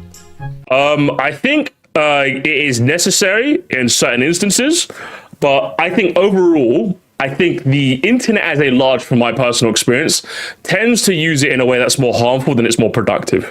If you want an example of where I think it's probably necessary, if the recent Resident Evil discourse I've been seeing on Twitter is anything to go by, okay, so if you guys don't know, just for context, there's been a huge boon of like tweets I've been seeing on my timeline lately, where there's Resident Evil fans that are being clocked for not actually playing the games. And it's not a joke. I think we covered this. I think I'm going to put a clip on the Clips channel if you haven't seen it. But yeah, it was interesting. So I think I put my foot down and said, yeah, if you're going to consider yourself a fan of a series, you had to have at least played a game. It doesn't even have to be like all the way to the end, but preferably all the way to the end. But you at least have to have played something. I don't think aside from exceptions in genres like say visual novels, even then I would say just play the game.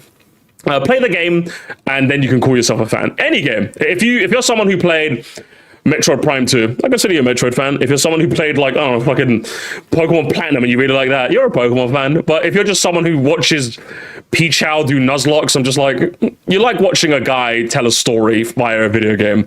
I don't think you're much of a fan. I don't know, it just feels like a weird moniker to self-impose on you, you know what I mean? It just feels a bit, yeah. But I'd say for the majority of instances in my like 20 or so years on the internet, I'd say more often than not, way more often than not actually, I'd say like 85 to 90% of the time when people gatekeep, it's unjustified. It's usually this like really stupid purity testing, this no true Scotsman like style of fallaciness. I don't know. I'm trying to. It's like 1 a.m. But yeah, it's like this no true Scotsman like maxing. It usually ends up being far more trouble than it's worth. So that's what I would say about gatekeeping. I'll look here for a bit. My take on this is as a casual is unfortunately overlap with people who don't care about the series. If you play one game, you're a fan. You just got to clarify what game. Yeah, exactly. I think if you're going to call yourself a fan, I think you should have at least played it. I think I think using some sort of qualifier is important. But yeah, I think it's I think you have at least to play the game. I think you can be into something, but you need to play it to be a fan. Yeah, I think you could be into something. Like I like the idea of like I would say there was a portion of time where like FNAF quite interested me, just seeing like all the theories and all the fans going crazy. I liked looking at it from the outside, but I never call myself a FNAF fan, even though I played the games. I played them for Halloween because I was forced to. Do you know what I mean? Like that's something where like I was kind of into seeing the discourse around FNAF stuff for a bit, especially in regards to the movies. But I would never call myself a fan, not in the slightest. But yeah, I think it's important that when you say yourself you're a fan, you just gotta say what kind of fan you are. I would say like I'm a hardcore like Metroid fan. I'd say I'm more of a casual, or something a bit more casual in Splatoon. I'd say I'm a casual Splatoon fan. Played quite a chunk of 2, a little bit of 3. I think it's important to clarify. But yeah, just to answer your question, in short, more often than not, when I see gatekeeping, it's usually unjustified. So that's how it goes. Do you believe it to be a good thing or a bad thing? Generally a bad thing. I think I answered that already, but yeah. Because your answer to that question will determine what kind of Zelda fan that you are. I don't know what this has to do with. I don't know what my stance on gatekeeping has to do with me being a Zelda fan. I consider myself a fan of Zelda.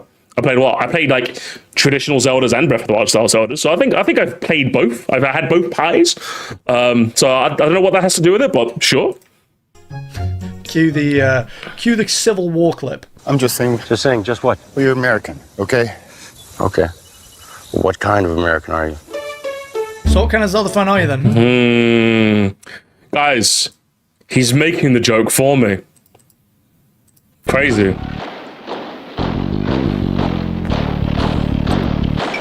And the reason I ask you is because the reaction to my last video was actually quite surprising. There are still a concerning number of people in the year of 2025 going around using the term gatekeeper as a pejorative.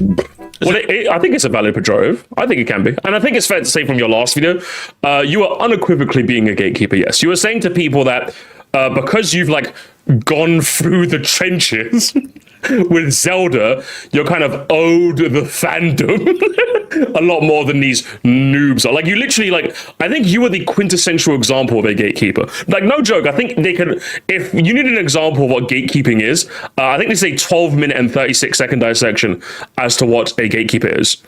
I think that's what it is. We should shave his stash. I think we should. Like because again, it's giving Zitler vibes, you know. Gatekeeper is a badge of honor. It is. That sounds like something a gatekeeper would say. Good thing. Gatekeeping is, it's not only a good thing. It is essential to maintaining a healthy culture, and it does so by setting standards. If you go for a job interview, okay, but like, we're talking about a video game. We're talking about we're talking about video game discourse on the fucking internet. What are you talking about?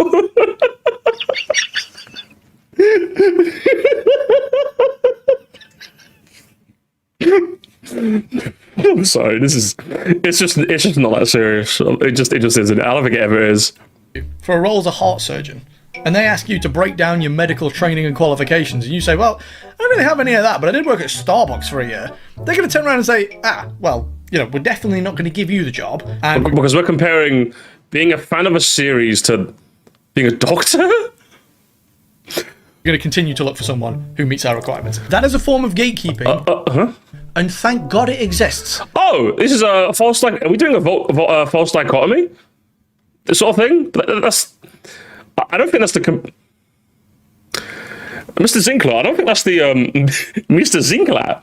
Mr. Zinkler, I don't think that's the comparison you wish to be making.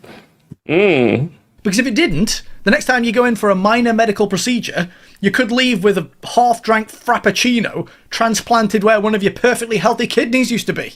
Yeah, but in order to be a doctor, you need to go through like years of medical school, usually internship, residency, a whole bunch of malarkey and what have you. And to be a barista, you just need to be kind of good under pressure. There's usually two like vastly different job requirements for the role, and it's not gatekeeping if it's like a requirement. There is not really a requirement to be a fan of a video game. It's kind of a self-appointed title. No one can self-appoint themselves a doctor. Like you need like a medical doctorate. Yeah, being a fan is more of a self-appointed title. You don't get to self-appoint yourself a doctor. Granted, that is an abstract allegory, so the Hyrule Warrior fans at this point are probably saying, but there's no heart surgery in Zelda. So here's a more... No, it's just, that's not a very apt comparison. Because one is a requirement for a job role, one is like just talking about art on the internet. You don't need a gamer license. Hang on, do you need a gamer license to practice gaming, yeah? Is that what you... Yeah, guys, so Moresty, here's my gamer license. I've been practicing games for over 25 years now. I've seen it all. Wherever I've been, I've seen it all. What's the case here, sir? Mr. Moresty, we've got a case of a gatekeeper. Another one of these? We see him all the time. What's the skinny? I don't know. He seems to be doing a very Reichian rhetoric. I don't know how to do this. It's simple. It's simple. Listen, one mustache shave and one channel deletion. You'll be back to and I'll take 3 points off your license. Okay, let's move on to the next case. Direct example that everyone will understand when it comes to the importance of maintaining standards. If your idea of Zelda fandom is drawing Prince Sidon Rule 34, you are not a real Zelda fan. You're a degenerate. See, this is the part where I say, you're interacting with the Zelda fandom? What are you look at you. You need to interact with fandoms? Listen, guys, if you're asking me, I try to interact with the Pokemon fandom as little as possible, and I've become a very, very happy man because of it. I watch the occasional Jimothy Cool Gen 3 OU video. I watch the occasional Flygon HD Nuzlocke video, and then I just play the games on my own. I don't really need to see the fandom. And if the fandom is going to do things like draw Rule 34 of adults, I can't really say I care. It's usually the ones that are like drawing Rule 34 of the children characters in Pokemon, or the Pokemon themselves. That's where I draw the line. But I think Sidon's like an adult, isn't he? I don't know. Is he? Latch yourself onto someone else's passion, like a perverted barnacle, welded with a thick seal of ejaculate. And again, it's a bit... Why did you go to like Sidon Rule 34?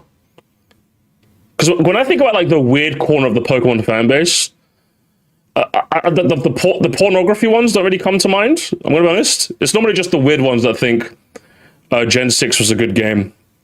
That's usually the ones I go to, or the ones that insist that the Battlefront not being in Gen 6 wasn't a big deal. Those are the weirdos I talk about, because those are the real weirdos in the Pokemon community and deserve to be mocked more. The Rule 34 guys, they're kind of in their own little corner. Like jerking off to their own thing. I don't even want to defend the Gooners neither. Like, I'm generally more anti-Gooner. Like, just listen, lay off the porn, okay? It fucking rots the grey matter in your brain, okay? But like, if that's what they're gonna do, that's what they're gonna do. I don't know, bro. I don't know what to tell you. To the hull of a boat that doesn't belong to you. So no, I will never call you shipmate. I will never call you captain. And you will forever drown beneath the tide, like the barnacle that you are, because you get as good as you give. Again, I'm sure there's a lot of Rule 34 artists that draw art of Pokemon that aren't weird, and if they're doing that, then I don't really care. A circle jerk of you. It's weird. It's weird that you feel like the need to draw this line in the sand. Can I check your bank account for any patrons you're subscribed to? Can I check and see how many like OnlyFans you're subscribed to? Can I just check? Is that right? Oh, you don't want me to? Interesting, Mr. Zinkler. It's interesting you don't want me to check.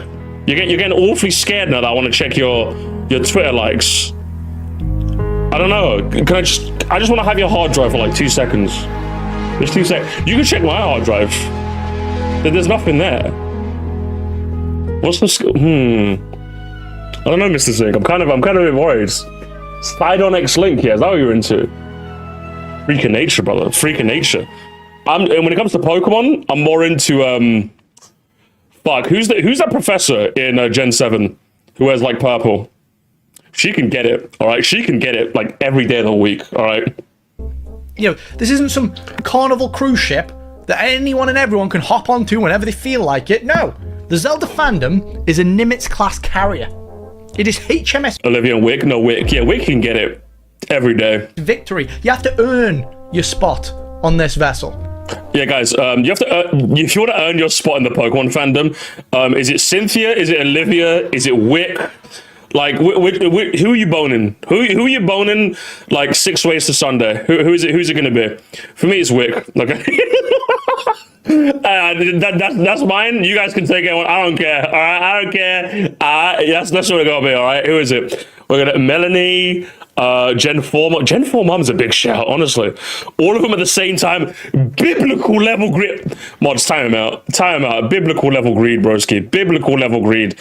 Mods, kill him. That's how you earn your spot in the Pokemon fandom, by the way. Rika? I kind of fuck with that, I'm not gonna lie. I kind of fuck with that. The hairdresser from Legends Arceus? Hey! Good shout. Good shout. Okay, another one though. If it's not Wick, who's the fucking nurse from SV? And it's Miriam, I think. Her as well. Those two can get it. Granted, there's probably enough boat-themed parables for one day, but you get the point. Post Breath of the Wild, there are now more quote-unquote Zelda fans making Rule 34 than there are fans crafting theories. What kind of bullshit? How do you know? Okay, how do you know this? Can I have your bank account? How do you know? And even okay, come on, Moresty. It's 1 a.m. And even then, like, okay, are there some weirdo, like, are there some like porn sick freaks in the Pokemon community? Yeah, but like, at least from my understanding, generally, when it comes to like any community I've ever been in, generally like the Guna side, like there's usually like a line, like an invisible line, where you kind of have to like traverse it to get to the Guna side. You know what I mean? At least when it comes to Pokemon, it feels like unless I'm actively seeking out any of the Guna stuff, I never see it. I don't think I've ever, in like my every community has it, but like, yeah, generally, like, it's usually they're usually quite sequestered in their own spots. Like I had like on my algorithms on like Twitter and like even Reddit. I don't use Reddit a lot these days, but Twitter especially, like it feeds me Pokemon stuff, right? But it knows I don't ever look at Pokemon Rule 34, so it never serves me there. Because like generally, I feel like the internet does a good job. At least the algorithmic internet does a very good job of like delineating the two. But maybe this guy's having a hard time. I don't know what to say. Moresty, why are you in living memory? I'm feeling evil, okay? The color and whimsy was taken out of me, Walpole. But now that you're here, Walpole, the color's back. I feel like a happy man again, okay? I feel like a happy man again. Shit is this? Zelda isn't about porn. Yeah, so Walpole, we're watching a guy say there's more porn of Zelda than there are normal discussions of Zelda. Would you agree, Walpole? That's what you've walked back in on, by the way, just to clarify. For anyone else that's new. That's what you've walked in on. This guy's complaining there's more porn of Zelda now than people actually being fans of the game. What? Fans crafting theories. What kind of bullshit is making Rule 34 than there are fans crafting theories? What kind of bullshit is this? Zelda isn't about porn. It never was. You slop goblins don't care about culture. You don't care about standards. You don't care about decorum. You just want to jack off. I'm sorry.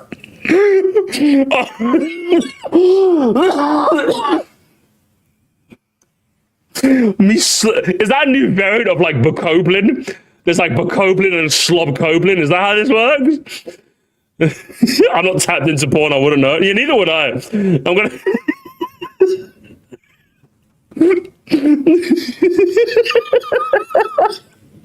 Yeah, guys, I don't know. Yeah, great. Yeah, I'll thank you for your contribution. Hey, listen, all I'm saying is that Minna could get it. Minna could get it. Minna's gonna get it. Now that you said that, Minna's gonna get it, bro. She's gonna get it. Not to mention that I was a kid when I got into Zelda. I was like 3 or 4 years old. It's 4 kids. And you lot are out here seeing who can draw the biggest ball sack on Minna. Ballsack on Minna, yeah. Ah, now we really know what you're into. Now we really know what you're into, Brosy. God damn. God, okay. Okay, so is that what it is, yeah? Interesting. Interesting. I didn't. Okay, so at least we know that, like, for him it's with balls, not without balls. Does that make sense? At least we know, because like obviously there's a big debate, isn't it, chat? You know? And we know what side of the debate he's on. Oh, well, that's just fabulous. But if I could shift my focus from the fans and instead aim it towards Zelda creators... Hey, listen, hey, don't aim it at me. Bro, don't aim that at me. I'm watching you, broski. A moment. Like the title of this video suggests, Zelda tubers have remained essentially silent when it comes to real-world theories pertaining to Zelda and we, the fans, the gamers, the viewers, the audience. The Zelda tubers will delve into the esoteric meanderings of some of the series' most seemingly insignificant NPCs and wax lyrical about what they eat for breakfast, but they won't ever mention the NPCs in the real world, spoiling Zelda IRL. Now to Okay, but why would they? That's much less fun content. So excuse me, you want people to be more people online build. You want the Zelda tubers to make more videos about the Zelda fandom's gone to shit, than instead of making fun theories about the game and the lore. Is that what you want? Because as far as if you ask me, I want a world with the opposite. I want a world where like the big YouTubers in any community I frequent are just making videos. Like, yeah, I see Flygon HG upload a Nuzlocke, and I'm like, yeah, I could go for a Nuzlocke right now. But like the moment he starts getting the Pokemon fandom is a lot, I'm just like, I'm not really interested in that. I'm sorry, I just don't care. To be charitable, it is not necessarily a Zelda tuber's job, or at least has not been established to be a Zelda tuber's job to talk about this sort of thing. Yeah, true. They either play the games or talk about the games. Yeah, that's it, really. Exactly. And they don't talk about the transcendental flux that surrounds the game. Yeah, why would they? They talk about it's much less fun, but not the frame that it finds itself within. Yeah, if that makes any sense. So once again, I find myself sat here having to be the jam boy. I've got to be Mr. Evil. I've got to be the bad guy that says the truth out loud. Firstly, very presumptuous, and secondly, if you want to speak truth to a power that you think is there, why don't you? In fact, I do the. In fact, if anything, I kind of do the same thing, but with like Mario. Do I not? Like, there's a lot of YouTubers peddling this idea that we really need a director right now, and like I'm obviously standing there going, no.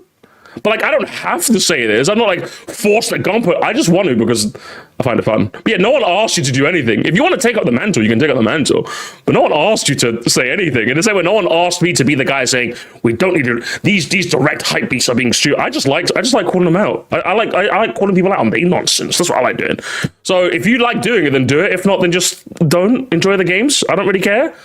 Name names. He's not going to name names. He's probably like one of those YouTubers that falls for the whole I don't want to name names. It's like, well, then why you try? Yeah, I'm going to speak truth to power. I'm not going to say what power or which people have the power. Crazy how that works. Again, but to some degree, I believe that it is Zelda creators' responsibility to act as arbiters when it comes to all matters Zelda. No, I don't think so. I think any big YouTuber in a community is responsible for what their community does, and that's kind of it. If I would say they ought to care about the communities at large, but that's not their responsibility. Right, let me hear his framing once again. Responsibility to act as arbiters when it comes to all matters. Okay, the responsible for being an arbiter? No, I disagree with that framing. I disagree with that framing indeed. The 3D Zelda to divide the community. True, I think we should. Honestly. I think we need to. But yeah, no, I don't think it's their responsibility. If they want to take that mantle, by all means, if they think they can do a good job of it, but no, they don't have to. I think any YouTuber in any community is just responsible for what they say and what their community does, and that is it. Anything else is just bonus content if they want to do it. Moment, we as a fandom are hemorrhaging long-term fans due to slap goblin displacement. Okay, you're just making this up. Have you got any proof of this? Because if the numbers are anything to go about, the Zelda community is ideally bigger than ever, is it not? With Breath of the Wild and Tears of the Kingdom. So like when you say like there's been displacement, firstly, how very of you, but secondly, have you got any numbers to prove this? Interesting. We'd be ill-advised to ignore that for any length of time. Our experience and knowledge should be exercised constantly in order to fertilize the soil for not only future Zelda games, but for future Zelda fans. We should act as Sherpas, as guides, and with that comes the responsibility of having the difficult conversations with the audience, conversations like gatekeeping good, porn bad. I don't know why you keep mentioning this porn thing is really like sending me through a loop, and I always find it's the classic thing that small YouTubers tend to do this a lot, where it's like these big YouTubers need to speak truth to power. You got a platform, you do it. I've not like pined for any big Nintendo YouTuber to like call out the hype beasts. Have you ever heard me say that? No. I've never, nor would I ever say that. What a ridiculous statement to say. I'm using my platform to say that, yeah, when Nintendo Land says direct tomorrow, or like Switch 4 says direct tomorrow, or Arlo says direct tomorrow, guys, I need my hi, I'm Carlo. I say, you guys are being fucking slop goblins, mate. Shut the fuck up. I'm using my platform to do that. And if you guys want to use yours, then you can do that. I'm not saying, yeah, Scott, we need to really kill the Nintendo community right now. Hey, Bandy, let me whisper in it. Hey, Shrillis, you need to get these guys. You need to get these guys. Like, I'm not telling them. Like, they can do what they want. They're grown men. As if that conversation should need to be had in the first place But here we are. People who try to shame you with the label of gatekeeper do so in an attempt to divorce you from your stake within a fandom. They want to drag you down to their level so that they don't have to put in the work, time, and effort required to get to the level of a real fan. Okay, but what's a real fan to you? I think where firstly this delineation between fan and real fan is just like utterly like ridiculous. But like the problem with that sort of rhetoric is what defines a fan and a real fan. Ask 100 people, they'll give you 100 different answers. So I think it's easier to just simply get rid of the delineation entirely. And if someone says they're fan, just take their word for it. Unless touch grass. You know what? Why am I even entertaining this? Just touch grass, bro. Just touch grass. Just touch it. What are we doing? Sorry, I was busy taking this point in earnest, and I shouldn't have. You're right. I thank Jirak for that. Thank you, Jirak. I appreciate that.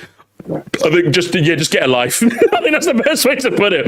There is no definition of a real fan. If someone says they're a real fan, then they're a real fan. But that's kind of it, really. I don't think I'm any better than a Pokemon fan that's only like played their first game with ZA, just because I've been playing since like the very beginning. I don't think I'm any better than anyone. I just played the games more, and that's it. You know what I mean? Interesting, huh?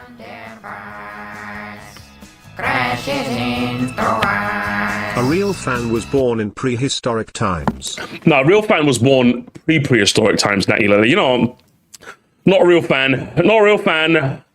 Mods, Natty Lily, time him out. See you later, Natty. Thank you for the two, though. Other than man Not the a real gate, fan. they just want to leave the gate wide open and let anyone in for any reason because that's easier than meeting and maintaining standards. That's easier than asking yourself why the gate was there in the first place. Okay, but what are the standards, though? And again, ask 100 different... Firstly, like, are you the gate? Like, are you the person being in charge of held the gates? Who gets to decide that? And if that's you, what are the standards? Are they going to change? Is there going to be a Magna Carta of what a real Zelda fan is? And are you going to sign it, Mr. Zinkler? Is that what you're going to do? Before you blackpill yourself into oblivion with the... All I'm saying is that if you're asking me, guys, if you're asking me to be the gatekeeper of what a real Pokemon fan is, who you cracking? We already had that conversation, so anyone who answered that question, you're a real Pokemon fan, okay? Absolute state that is the Zelda fandom, fear not, my friends. The tide hang on, have we got an example? Oh my god, have we got an example? is turning. The wind is shifting. Talk about, immediate vindication. I don't know if you saw Zeltic's most recent video that I had the pleasure of featuring in, so a big thank you to Zeltic for featuring me in that. But if you watch that video, Zeltic brought together a collection of Zelda tubers and asked us, what would you like to see from the next mainline game? And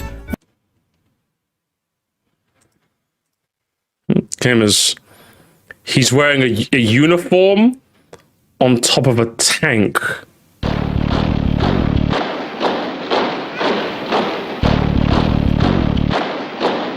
Why is he on a tank?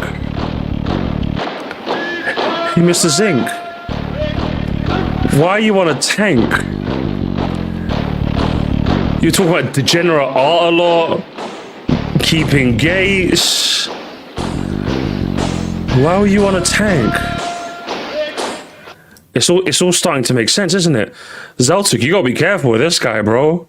When I watched this video back, the overwhelming consensus was, essentially, please no more of this Breath of the Wild Tears of the Kingdom formula. Please bring back more classic Zelda staples and tropes. It was essentially a very polite rejection of the modern Zelda format. Well, is it a rejection or is it more of a, we've had our fill, let's try something else?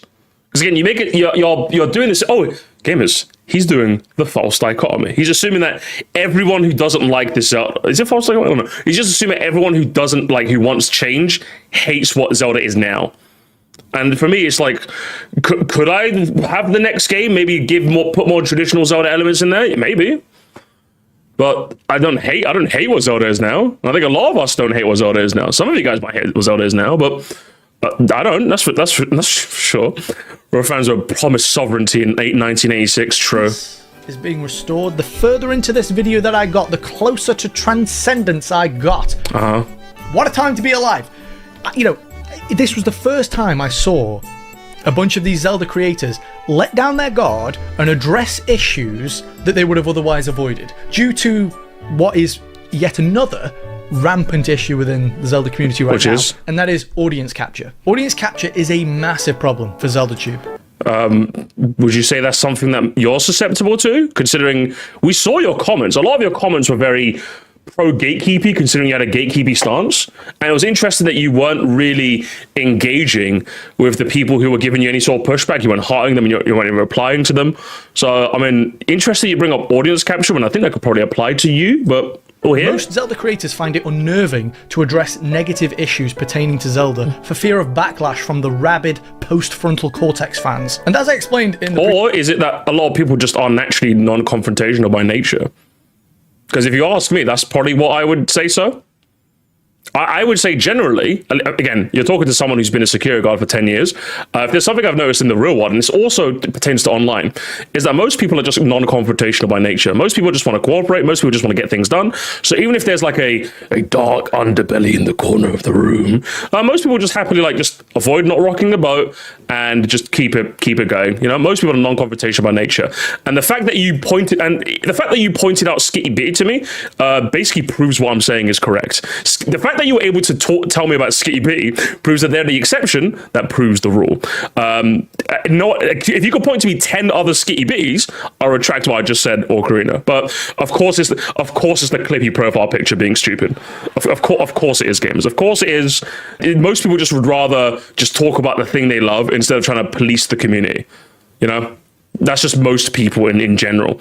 That's why that's why most people are like wouldn't do. That's why like there's not a lot of people essentially doing even what I do, right? Like, you know how like it sounds so gauche, but you know, like if there's like some sort of dog shit rhetoric going on like the Nintendo space, you know, I'll be there, gamers, to call them out. But that's because like there's not a lot of people that will do it, because not a lot of people are interested in it. They'd rather just talk Nintendo instead of talking about the things that talk about Nintendo. But most people just aren't really that confrontational. They just don't want to be. I think they either don't know how to be, or just don't want to be straight up. They know how to be, they just don't want to. So I think, could it be that? I would say it's much, much more likely to be that, if you ask me. Previous video, the Zelda fandom size was inflated by Breath of the Wild casuals, and so too were the audiences of Zelda tubers. So if they spoke out about anything remotely negative, usually pertaining to the two most recent games, they risk alienating or losing a portion of their audience. But you see, I don't really care about that sort of thing, because I'm far too small to worry about such matters. I have no... Okay, well, that is an advantage you have. But again, is it really that simple? Have you asked them if that's what the case is? Like, I would say, if anything, if you're a Zelda tuber who obviously has some sort of access to the wider Zelda community by the fact that you were featured in a much bigger Zelda content creators video, why didn't you reach out and ask them that? I don't know who the person was Zeltic? Why didn't you reach out to Zeltic and see if any sort of that theory that you just said is true? Do they avoid talking about Breath of the Wild or TOTK in a negative light in order to avoid alienating or even angering the newer fans that they've garnered because of those games? That'd be an interesting question to ask. Why wouldn't you ask him? I think you could have done it. I think that would have made this video a lot better. Or were you afraid that if you didn't get the answer you wanted, which I think would have been the case, I think Zeltic would have just told you, I don't know, just kind of like talking theories, if I'm being honest. I don't know. That's probably what he would have told you? No financial stake in this game. I have very little, if any, clout. So I have no qualms in telling you slop goblins out there to fuck off and go find another cave to jack off in.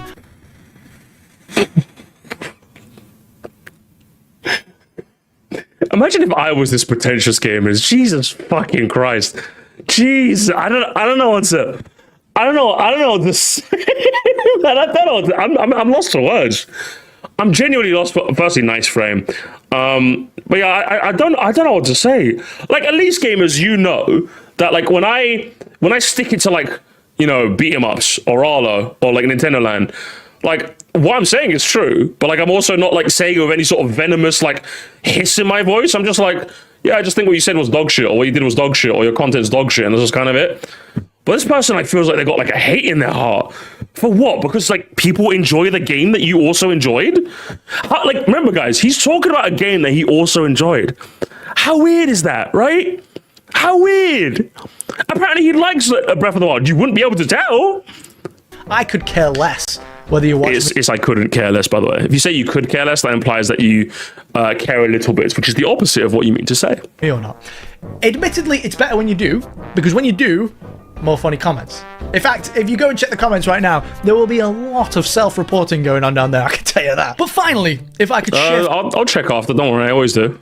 the focus now from Zelda creators onto the creators of Zelda, Nintendo. And of course, they could care less for the character of the average They couldn't care less. fan, particularly now that the fandom is bigger than ever. Who cares? The most fans are now casual slop goblins who will devour anything that you throw their way.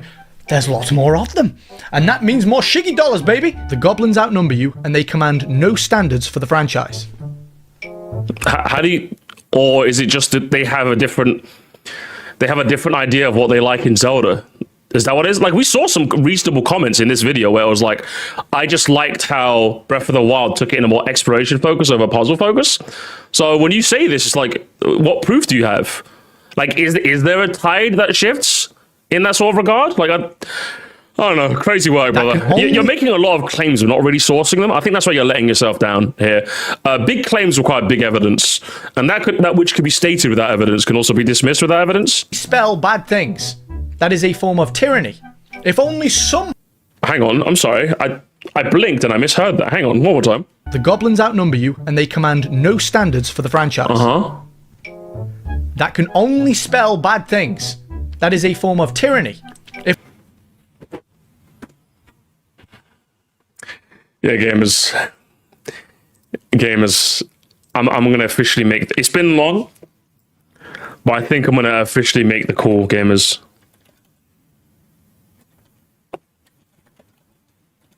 I'm going to officially make the call, gamers. It's over. It's over, gamers. We've lost him. We have to send Zinc. We have to send Zinkler to the Dark World. I don't think there's any coming back from him. I'm gonna later chat after this stream. I'm gonna send him to the Dark World. I'm gonna bring back Too Mad, okay? I think we gotta make a trade. We gotta make a trade, gamers. We gotta make a trade. We gotta put him in there. A soul for a soul, gamers. We gotta bring a soul for a soul. That's what we gotta bring back, okay? If only someone could have warned us about this kind of subversion. Oh wait, they did! More than 2,000 years ago! If you've ever read Aristotle, namely Politics... Yeah, gamers, he's quoting Aristotle in his Zelda rank. Yeah, gamers, it's over. Gamers, it's over. Gamers, it's over. It's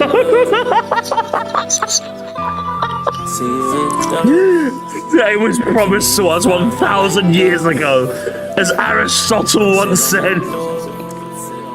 We lost him, gamers, we lost him.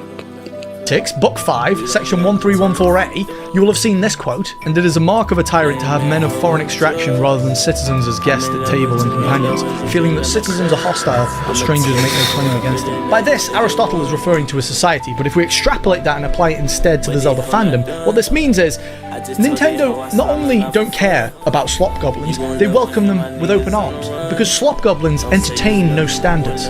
Therefore, Nintendo have no standards to live up to, and that makes life much easier for them, and that's how we end up with the first mainline sequel. And that is also why they don't entertain long-term fans and their wants, because those fans openly question the series and its authority. For example... Guys, I'm not crying, you're crying.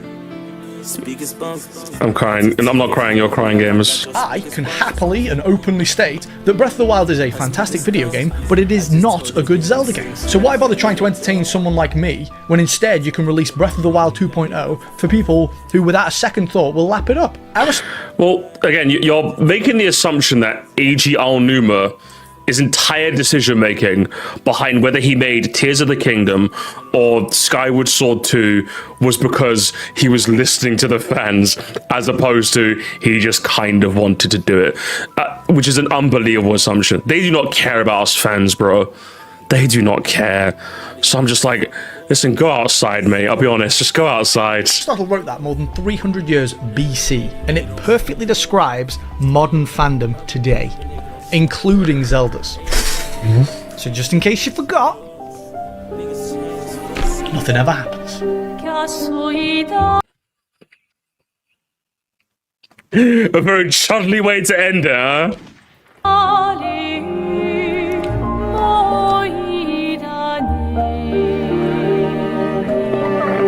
That's unbelievable, bro. What a terrible. Listen, Zinc. I mean this with the utmost respect. Never cook again, okay? never cook again, Boski. Billions must play OT. Beyond, it was the worst part. Do you know what the worst part about this double feature was, Zinc? It was beyond parody. Earlier in the stream, I made the joke about like, oh, there's very like Hitlerian rhetoric that you're espousing. But no, you very much became beyond parody. You became the reason why the Onion just isn't that big as it used to be in like the 2010s. Because the world is just beyond parody. And as was your video, broski. Let's have a look, huh? Let's have a look. Let's see what the comments had to say. Beyond Chudley. Normies in their...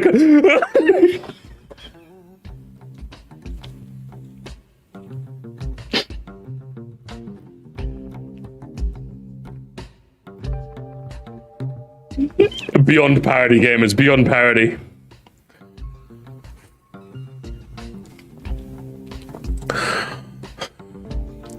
I'm glad I see this. I'm getting ready to cover a similar aspect to this video.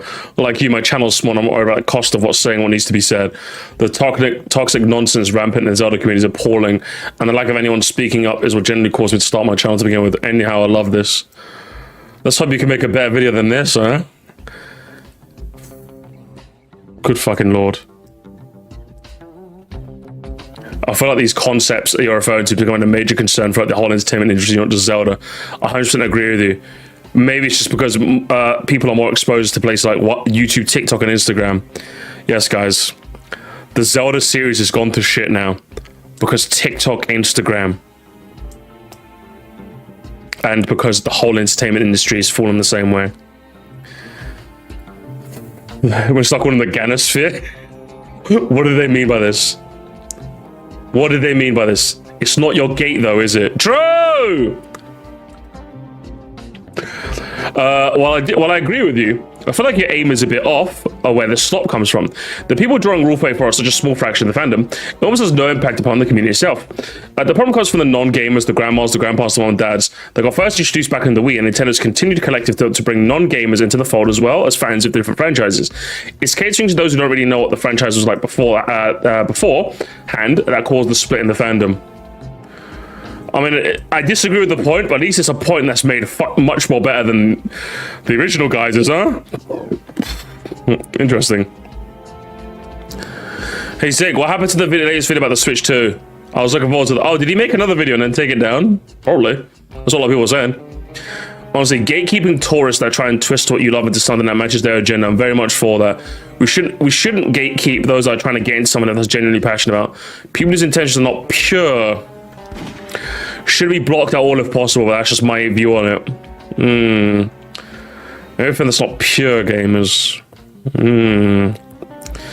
Yes, I agree. I've been keeping my eye on your channel and waiting for the real content to return. You're based on my exact opinion is the best thing that could have happened. It was a good video because the video man said exactly what I was going to say, but in their voice. Anything worthy of your attention is worthy of your gatekeeping. If we're going to talk about video games like their art, it's time to start treating them as such. The commodification of video games objectively cause more slop to create and cost many franchises. Not just Zelda, their soul and therefore their status as art. Well, Breath of the Wild. Breath of the Wild is the thing that made this soulless, yeah?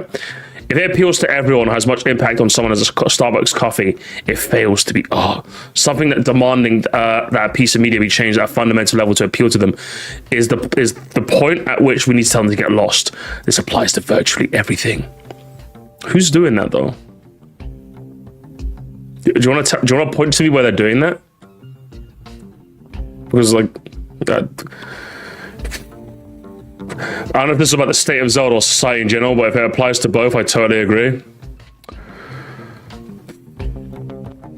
Interesting. To be fair, Sidon is hot, but doesn't mean I don't agree with you. Good save. Yeah, I'll let you be a slop gobbling as long as you agree with me. That's basically what he's saying here, gamers. Can you believe that? You could be a slop monger, gamers, as long as you agree with him, okay? You could be a degenerate slop goblin that consumes Rule 34.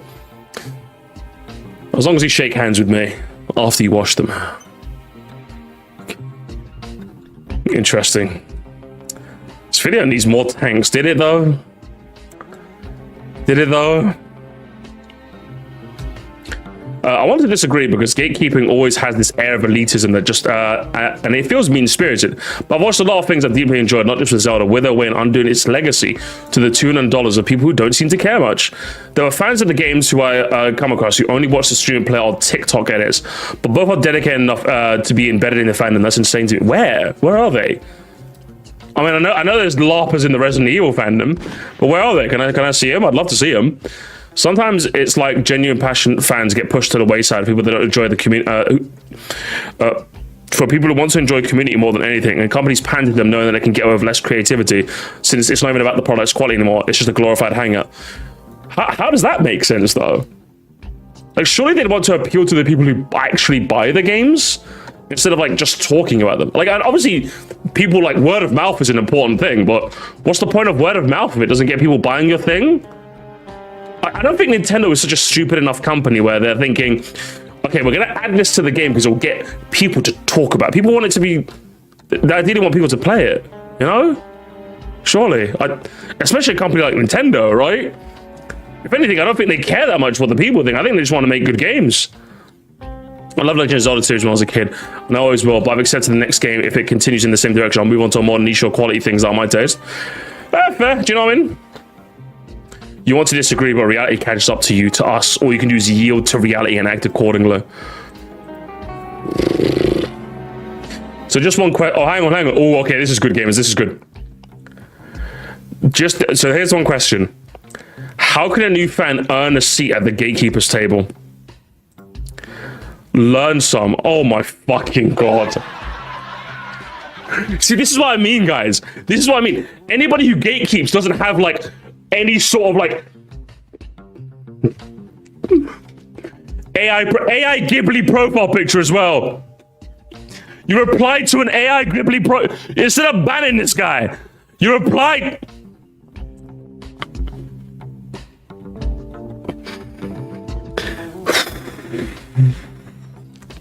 Is the goat actually going to start uploading?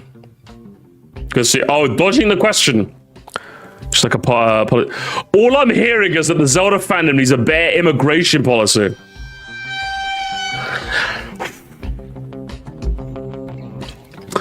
Yeah, I think I suddenly feel like I'm a lot less safe here. I feel like I'm a lot less safe here, brother. I'm gonna go ahead and leave. Brother. Zinkler. They need to throw you in the clink, brother. They need to throw you in the clink. That's what they need to do. Honestly. We need to leave like yesterday. Yeah, I don't think I ever want to come back, guys. I need my mom. I'm gonna call my mom and tell her I love her after that. Good fucking grief. I felt unsafe for a while. I'm so sorry, man. I'm really, really sorry. Insane. What insane double feature. Jesus Christ. Zelda Gooners are more normal than these guys. Yeah, literally. Crazy work. Crazy. Alright, gamers. There's your short late night stream, okay?